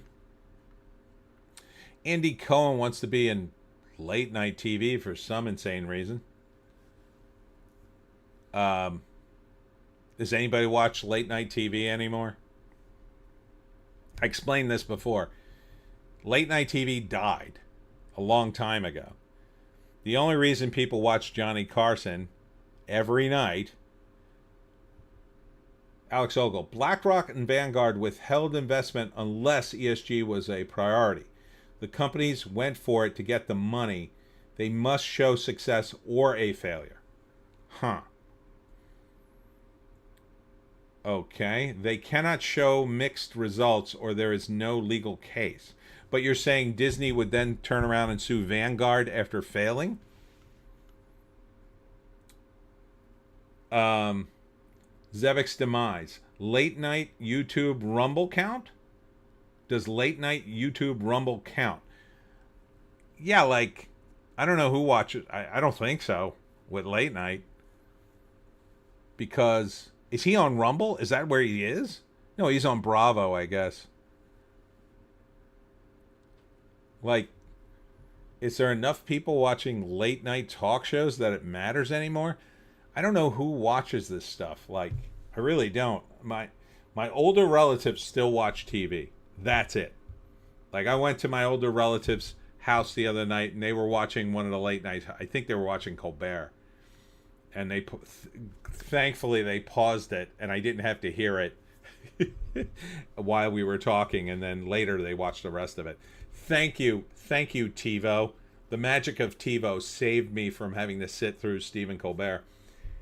But, like, no one I know younger than me even watches TV, much less late night TV. They all watch, like, binge shows, maybe. Alex Ogle, Disney would hang on to enough money to survive and be able to cut out failure activities with obvious reason. Don't look at where Disney is failing. Look at where they are still succeeding. I guess, but I don't see where they're succeeding. I mean, they succeeded with Inside Out 2. But in general, they're not succeeding in the movies. The parks are all down. They're building a bunch of stuff. I don't know where they're getting the money for that. My vibe from the building portion is that they're building so much in order to, like, tie themselves into the Florida economy so deep that DeSantis won't dare go after them anymore. Like, they'll be building so much and they'll have so many projects in the air that, like, DeSantis won't want to knock them over, even if they start defaulting or get in trouble.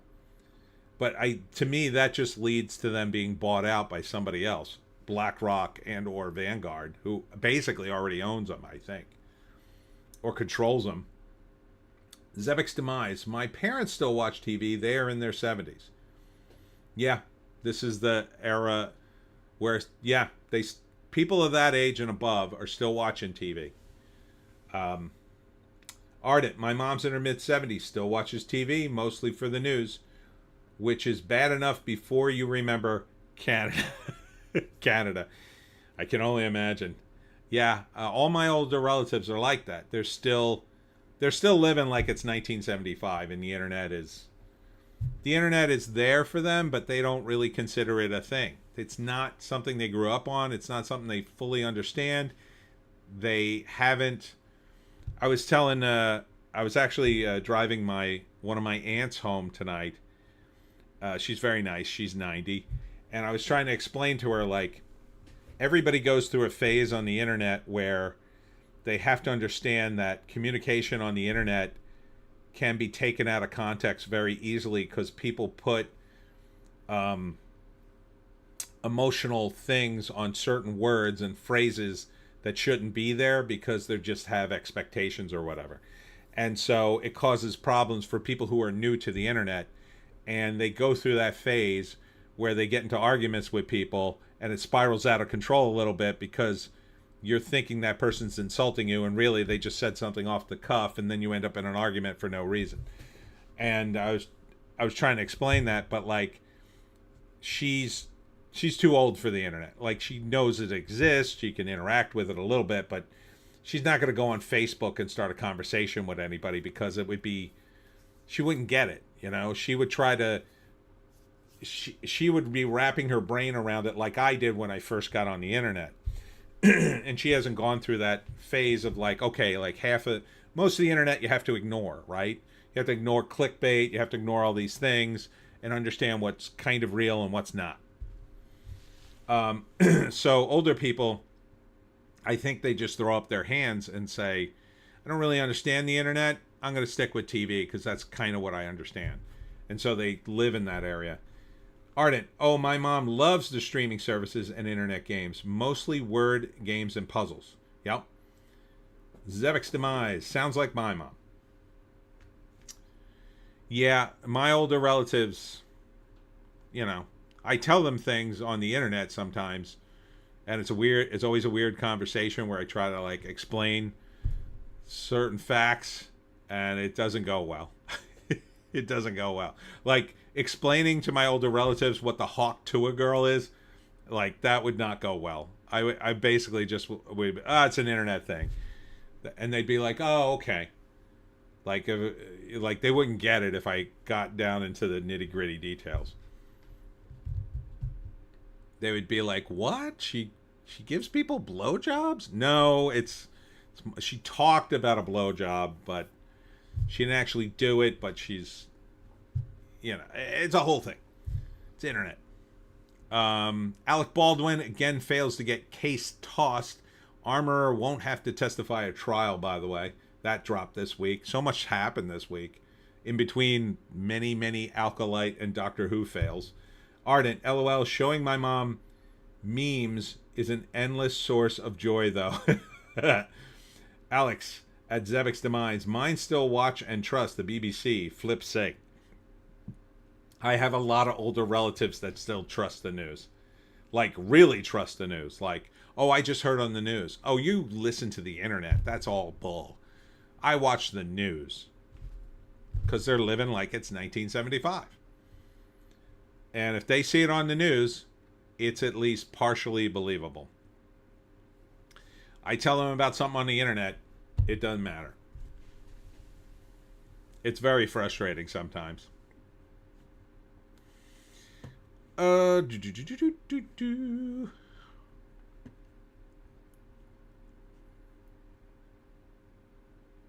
a documentary on Steve Martin, if you're interested in that.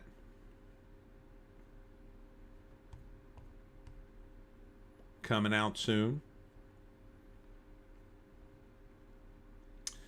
Justin Timberlake's DWI dropped this week, and I don't know why it became such a giant story, but I don't know. He got arrested. I guess he was swerving all over the road. Fortunately, he didn't hit anybody. Now he's got to go to court, and I guess he's probably going to lose. I think he should lose his license, at least for a while. He's got more than enough money to hire a guy to drive him around, so, you know, he's got lawyers. He ain't going to jail. Ardent, I've been able to red pill my mother a bit, showed her how the media had warped Trump into a racist with the Mexican thing. One of my aunts just refuses to believe it, even after being shown. Yeah, that's the Yuri Bezmenov effect that he talked about. He talked about how that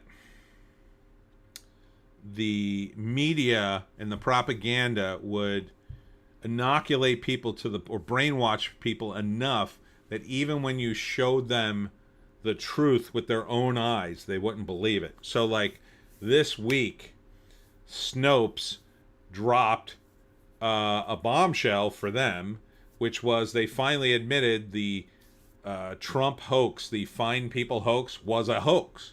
Like, even Snopes, which is very left-wing, admits it, that he didn't say that. It was taken out of context. And my older relatives to this day believe that Trump said, "Oh, very fine people." Yeah, he meant those terrible racist, and they refuse to believe. And I could show them that, but they won't believe it. They won't believe it at all. They'll say, "Oh, that's on the internet," and I know what I saw, and yep.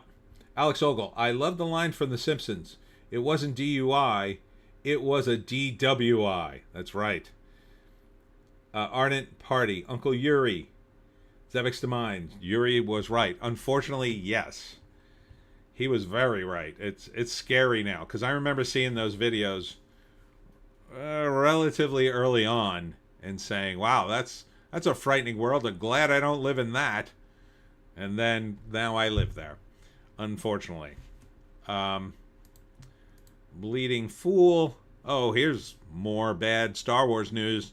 Marvel to end Skywalker saga related comics later this year at issue 50. So, just screwing up all the Star Wars at every possible level, I guess. Zevix Demise. Yeah, I believe Russian propaganda, or so I'm told. Yeah. Yeah, that's another problem with it, too. That's accuse your enemies of that of which you are guilty. So one of the memes on the left, you could say, is they got ahead of the curve by calling everybody a Russian propagandist who tries to, argue these points. And so I've had my older relatives saying, "Oh, you just believe in you've been brainwashed by that Russian propaganda." They totally believe that too. Alex Ogle, Bezmenov's prophecy was that the media would tend to mediocrity. Worse, that mediocrity was the standard to which they would aspire, because to do better would be to put one's head over the parapet. Yeah, it's kind of that way, because anybody who does do better gets attacked, and they end up usually on places like Substack, like Matt Taibbi and Glenn Greenwald doing even Glenn Greenwald, poor Glenn Greenwald, he founded The Intercept and and that went so left, he got kicked off of that, which is crazy, because he was liberal, or is liberal. Then he moved to Brazil with his husband. I think his husband's dead now, but he started some other thing, and now he's doing his YouTube thing. But Matt Taibbi, he was in Rolling Stone. Like, Rolling Stone, I wouldn't give you 10 cents for Rolling Stone now, but he was like the last great reporter at Rolling Stone, in my opinion. And now he's on his own too. He's doing Racket News. It's like the guys who do this stuff for real have to do it on their own. It's just like guys like me doing books, or guys doing crowdfunding comics. It's the only way to do it now, all on your own, which is awesome. It's awesome to be on your own, but it's so scary in terms of the money, because you constantly are like, scrambling for the dough. And these guys are doing it too. They have to make money. I mean, they got expenses. Fortunately, he worked long enough. Probably he's got, they both have some amount of savings for whatever this other stuff they did. But Zevix Demines, Greenwald and O'Keefe. Yeah, imagine if they started a thing together. That would be crazy. Actor Patrick Dempsey added to the cast of Dexter prequel Original Sin. I have no interest in this show. Jesus. Another prequel. Dexter kind of messed that one up, in my view. It was good to begin, kind of good in the beginning, but kind of botched it. Like, just let it go. Ugh. Sony bought Queen's music catalog for $1 billion. That is a lot of change. And I bet the guys in Queen retire. I bet they retire. Kind of, sort of. Alex Ogle, it's like the joke about the pot in hell of boiling Russian souls. There were no demons prodding any escaping back in. The trick was that any escaping were dragged back by those still in the pot. Oh yeah, that's like crabs in a bucket. Crabs in a bucket will do that. If a crab is starting to escape, the other crabs will pull him back down. Yeah. Very cheery. This is very cheery news. We're in. Oh, look at this. I didn't even see this headline. This is from the Wrap. The gay perspective in X-Men and X2 was definitely done on purpose, writer says. Will you stop with your gay stuff? Stop putting gay things in everything. God, even gay people have to be sick of this. You know, I have relatives who are gay. They don't constantly talk about being gay. I barely hear anything. Oh, so-and-so is gay. Oh, okay. And that's it. That's it. That's it. That's all I hear. That's all anybody needs to hear. Oh, he's gay? Oh, well, I won't set him up with a girl then. That's it. That's all you need to know. Oh, that's why he's holding hands with a guy. That's it. It's just information, just like, oh, you know, he's German. Oh, he's German. Oh, okay, cool. Why cramming gay things and everything?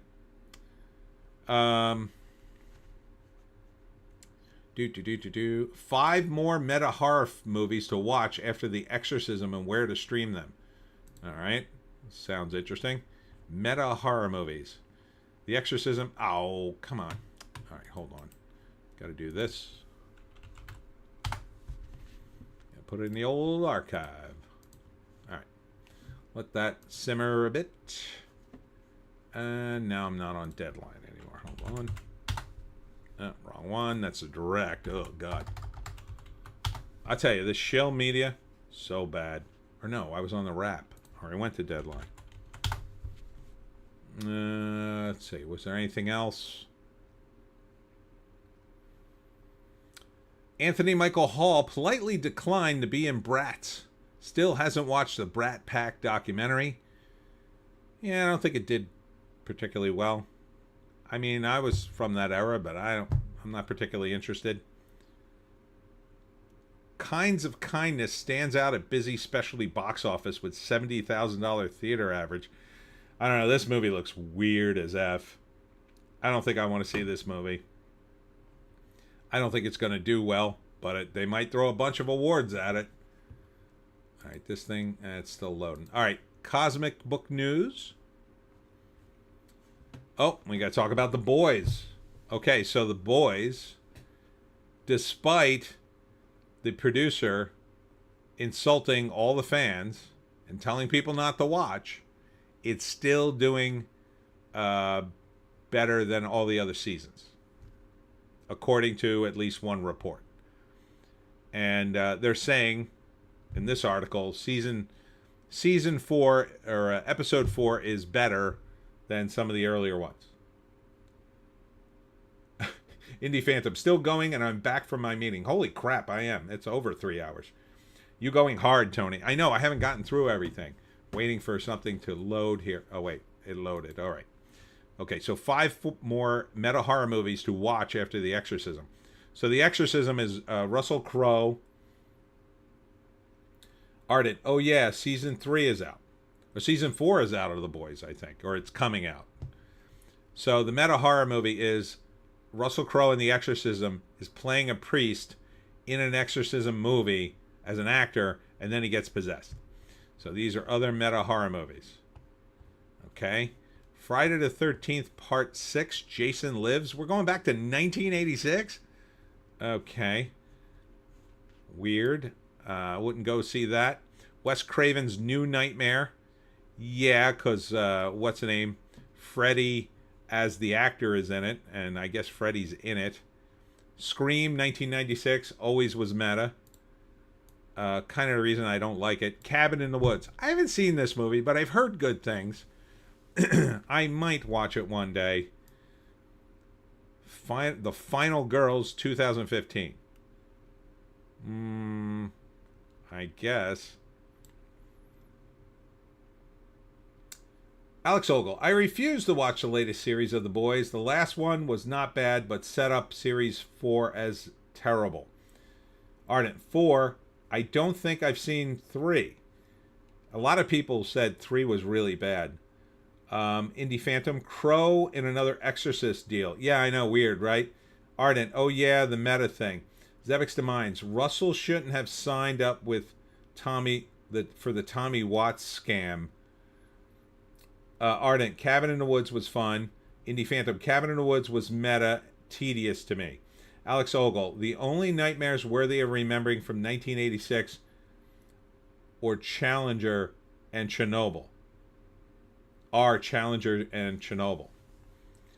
Yeah, definitely not Jason. Like, I was around for the Jason movies, and I thought they were all boring as F. They're all kind of the same to me. Oh, Jason, it's just like a bunch of naked teenagers at a summer camp.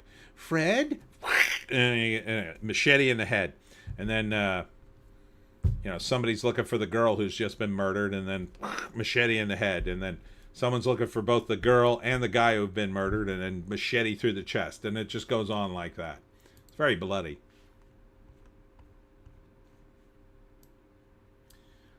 The Alkalite Rotten Tomato score dropped to new low, 13%. This just keeps going down. I would love to see it go to 1. Be pretty funny. Ardent at Alex Ogle. Oof. I watched Challenger happen when I was 10 and sitting in a multi-hued brown shag carpet. Ardent, you triggered the repressed trauma. Let's see. 1986, I was 20. I think I watched it on TV.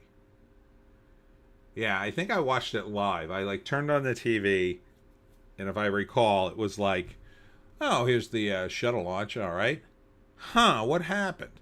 And for a few minutes you were like, the camera's zooming around, because after it exploded, there wasn't a noise. You were just like, is this part of the launch? Why did all the pieces go in different directions? And then it was like, oh my God. Indie Phantom, don't knock Friday 5, Tony. Best knockers I had seen at 15. Oh, okay. Alex Ogle at Ardent. I was 11 at the time. I had the forthcoming Lotus Eaters comment about Chernobyl and the lies surrounding it.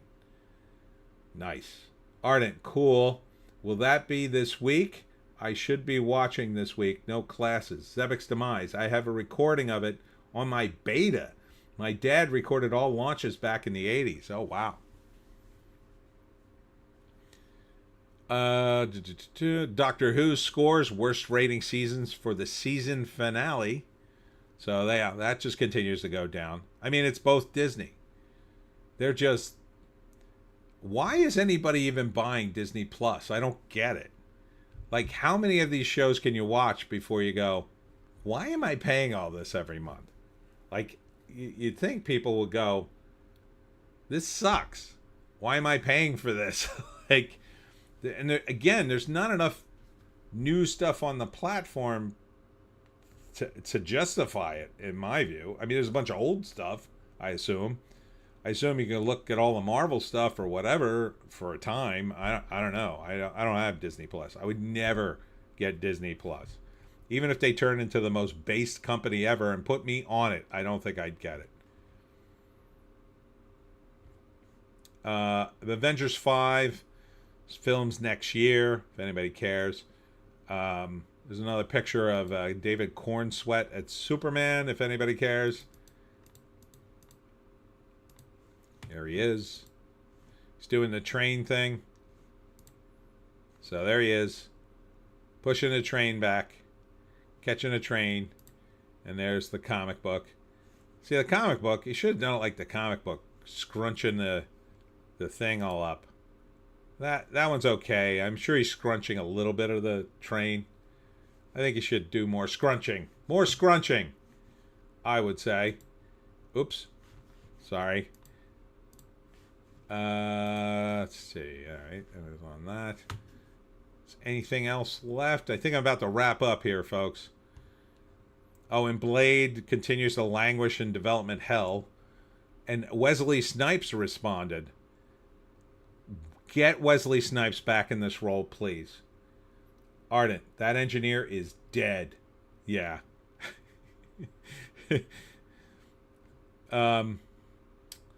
So, yeah. So, I forget what he said. I think Wesley... So, here's Wesley from the movie. You can see he's all covered up. So all you'd have to do is make up his face really well. Yeah, see, here he is on Twitter. Blade, lordy, lordy, lordy. Folks still looking for the secret sauce. Riding snowmobiles in traffic, kind of rough. Daywalkers made it look easy, don't they? I'm not sure what he meant by that, but... so you look at Wesley Snipes, and granted, the guy is older, but you can't tell me he can't make this work. Right? He's still in shape. He'd be covered up anyway, for the most part. His face looks fine. He's not aging poorly or anything. They certainly could put makeup on him, do a hairpiece, whatever. He would look fine. And this movie would easily make $1 billion. Blade returning, the real Blade returning, $1 billion. Ardent, there were some bad CGI scenes in the Blade movies. I can forgive them. Ardent, can't be too hard on him to make look younger now. Ardent, black don't crack. Yeah. And CGI, we could make him look younger. If you even want to go that far. I don't even think you have to do that. I think you could do it with makeup. Look at him there. He didn't look that old. Let's look at pictures of Wesley Snipes. Wesley Snipes 2024. All right. Images. That's not him. That's him from the movie. See, this is more recent. See, he looks fine. Hey, and he'll have the glasses on. Indie Phantom. If Murphy can still be Axel, Wesley can still be Blade. Yes. And Murphy doesn't look that great, by the way. He's a little chunky, but that works for Axel. Ardent. Exactamundo.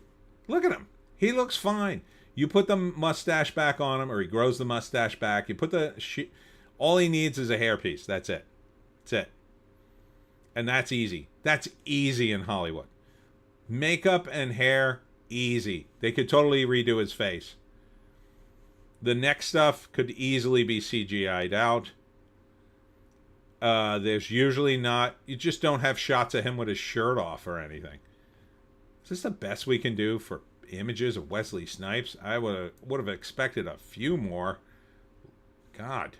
All right, let me cut out 2024. Maybe that's the problem. Okay. Now here, if that's him, I didn't even look like him. Here he is. Where is this from? That's Getty Images. I mean, I think he could do it. Yeah, he's going bald, but it's just about his moves. And that they could CGI a little bit too. On top of the fact, they could get another guy. They could get the stuntman. And the stuntman does all the work anyway. Alex at Indie Phantom. The laconic response working hard there. Yeah, here he looks a little older with this beard. But that's just the beard. That's just the beard. I don't think this... Is this him? I guess that's him. He looks a little weird in that picture. But here, in most of the other pictures... 100% he could do this. 100%. Put him in the role. And this movie makes $1 billion. That's my pronouncement. $1 billion. Everybody comes back from the 90s. It's perfect timing. Late 90s is a little more than 20 years, more like 30, but it would be MCU. And make it good. Make him kill a gazillion vampires. Give him a vampire machine gun and just send him to town. Send him to town, just have the whole movie. I don't even care if there's a plot. Just have him killing vampires from frame 1 to frame whatever, to the end of the movie. Just you could have a little counter in the corner of the screen. Just tell me how many vampires he's killed. Click, click, click, click, click, click, click. You could be shooting and it's just clicking up. It would make $1 billion. How would this not make $1 billion? You don't, and I'm sure there's like 10 other villains. You're gonna have him fight Dracula. Oh my God, that would be the perfect thing. Have him fight Dracula. Ardent, have the real Dracula turn up. Yep, you caught me. Ardent, get Gary Oldman. Oh my God, yes. That would be awesome. How awesome would that be? Gary Oldman recreating Dracula versus Wesley Snipes recreating Blade. I don't think... Who owns the Dracula movie, though? It's probably not Disney. Oh, it might be. Let's see. Bram Stoker's Dracula. We might not need it. Who put this stupid movie out?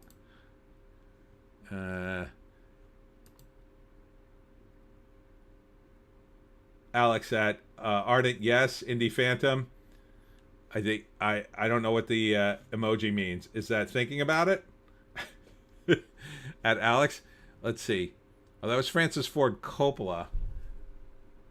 But what was the production? Oh, you know what? I got to go to Wikipedia for this one.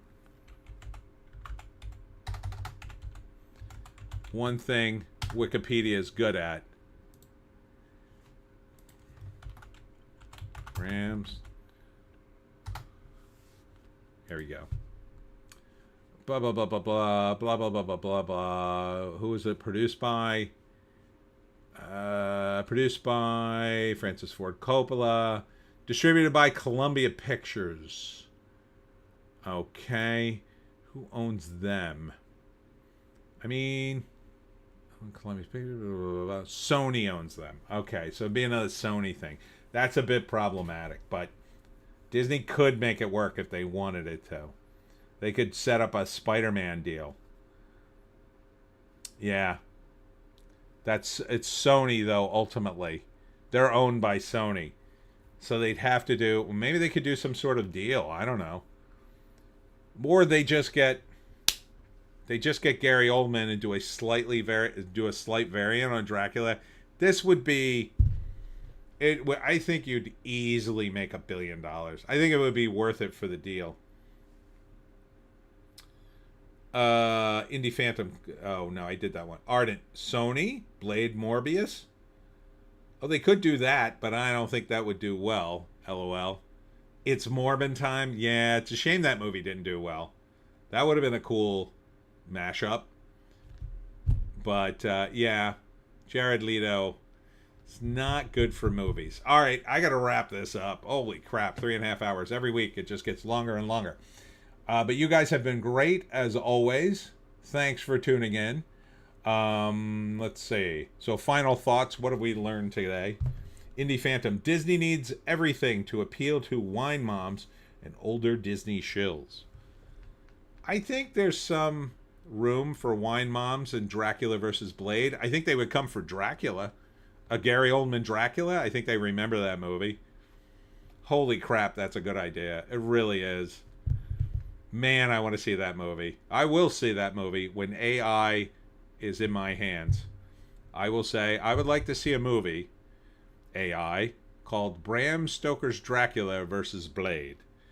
And it should star Gary Oldman, reprising his role as Dracula, and Blade, Wesley Snipes as Blade. Please make that movie for me, and the AI will make it, and it will be awesome. Ardent. If they did Rise of the Midnight Suns, I'd watch it no matter how bad. They may be heading kind of down that direction. Ryan Gosling may be Storm Rider. Ardent. Stormy loves the idea of Oldman Snipes Dracula Blade. There you go. Our female testing has determined that women like this, Disney. Make it happen. Indie Phantom, we learned boobies are still in fashion. Boobies are always in fashion and never go out of style. Alex Ogle, we've learned that Sydney Sweeney needs force powers to obviate the need of a bikini. Yes, she does. That would be pretty funny, actually, the stuff floating in front of her. And like all her lines would be super serious, even though she was completely naked saying them all the time. She won't do it, but I bet Jennifer Lawrence would do it. Store Bang. I'm going to have AI make me Napoleon Dynamite too. Oh, that could be fun. I could see that. I could see that. Napoleon Dynamite 2, but it gets it wrong and it puts the Napoleon, the Joaquin Phoenix Napoleon in the lead role, but it's still Napoleon Dynamite, but it's Joaquin Phoenix dressed as Napoleon the whole time. Zivic's Demise. I didn't come here to learn anything. Then you didn't. Ardent. I'd rather Black Dynamite 2. Also a good choice. We learned the summer movies are shite. That's what we learned. But the box office this week wasn't too bad. At Ardent. Haha. So, what do I got coming up this week? I got to take the DOG to the vet for one of her checkups or shots or something. I'm doing a signing at Sunrose Books in Ocean City on Thursday from 11 to 1. On Friday, I'll be at Crossroad Comics and Collectibles from 4 to 7 for the fourth Friday that's Pittman, New Jersey. And then on Sunday, the 30th, next week, I will be at the, remember it? Cowtown Showdown Motorcycle, Car, and Truck Show and Swap Meet at the Salem County Fairgrounds in Woodstown, New Jersey, which is put together by the Motorcycle Monthly magazine people. So thank you to that. I look forward to that. And then we're in July. What a month it's been. Alex Ogle at Ardent. Haha. Store Bang. Hee hee. Emoji. Instant Phantom. Later all. Have a good week. Have a good week to you. Thank you all. If any of you have bought my books, I sold a bunch of books the other day. I sold somebody bought like a run of 18 books or some crazy amount of books all in one day. And that was a huge win for me. So I really appreciate that. So I will see you all in the next one. Have a good weekend, everybody. Good night.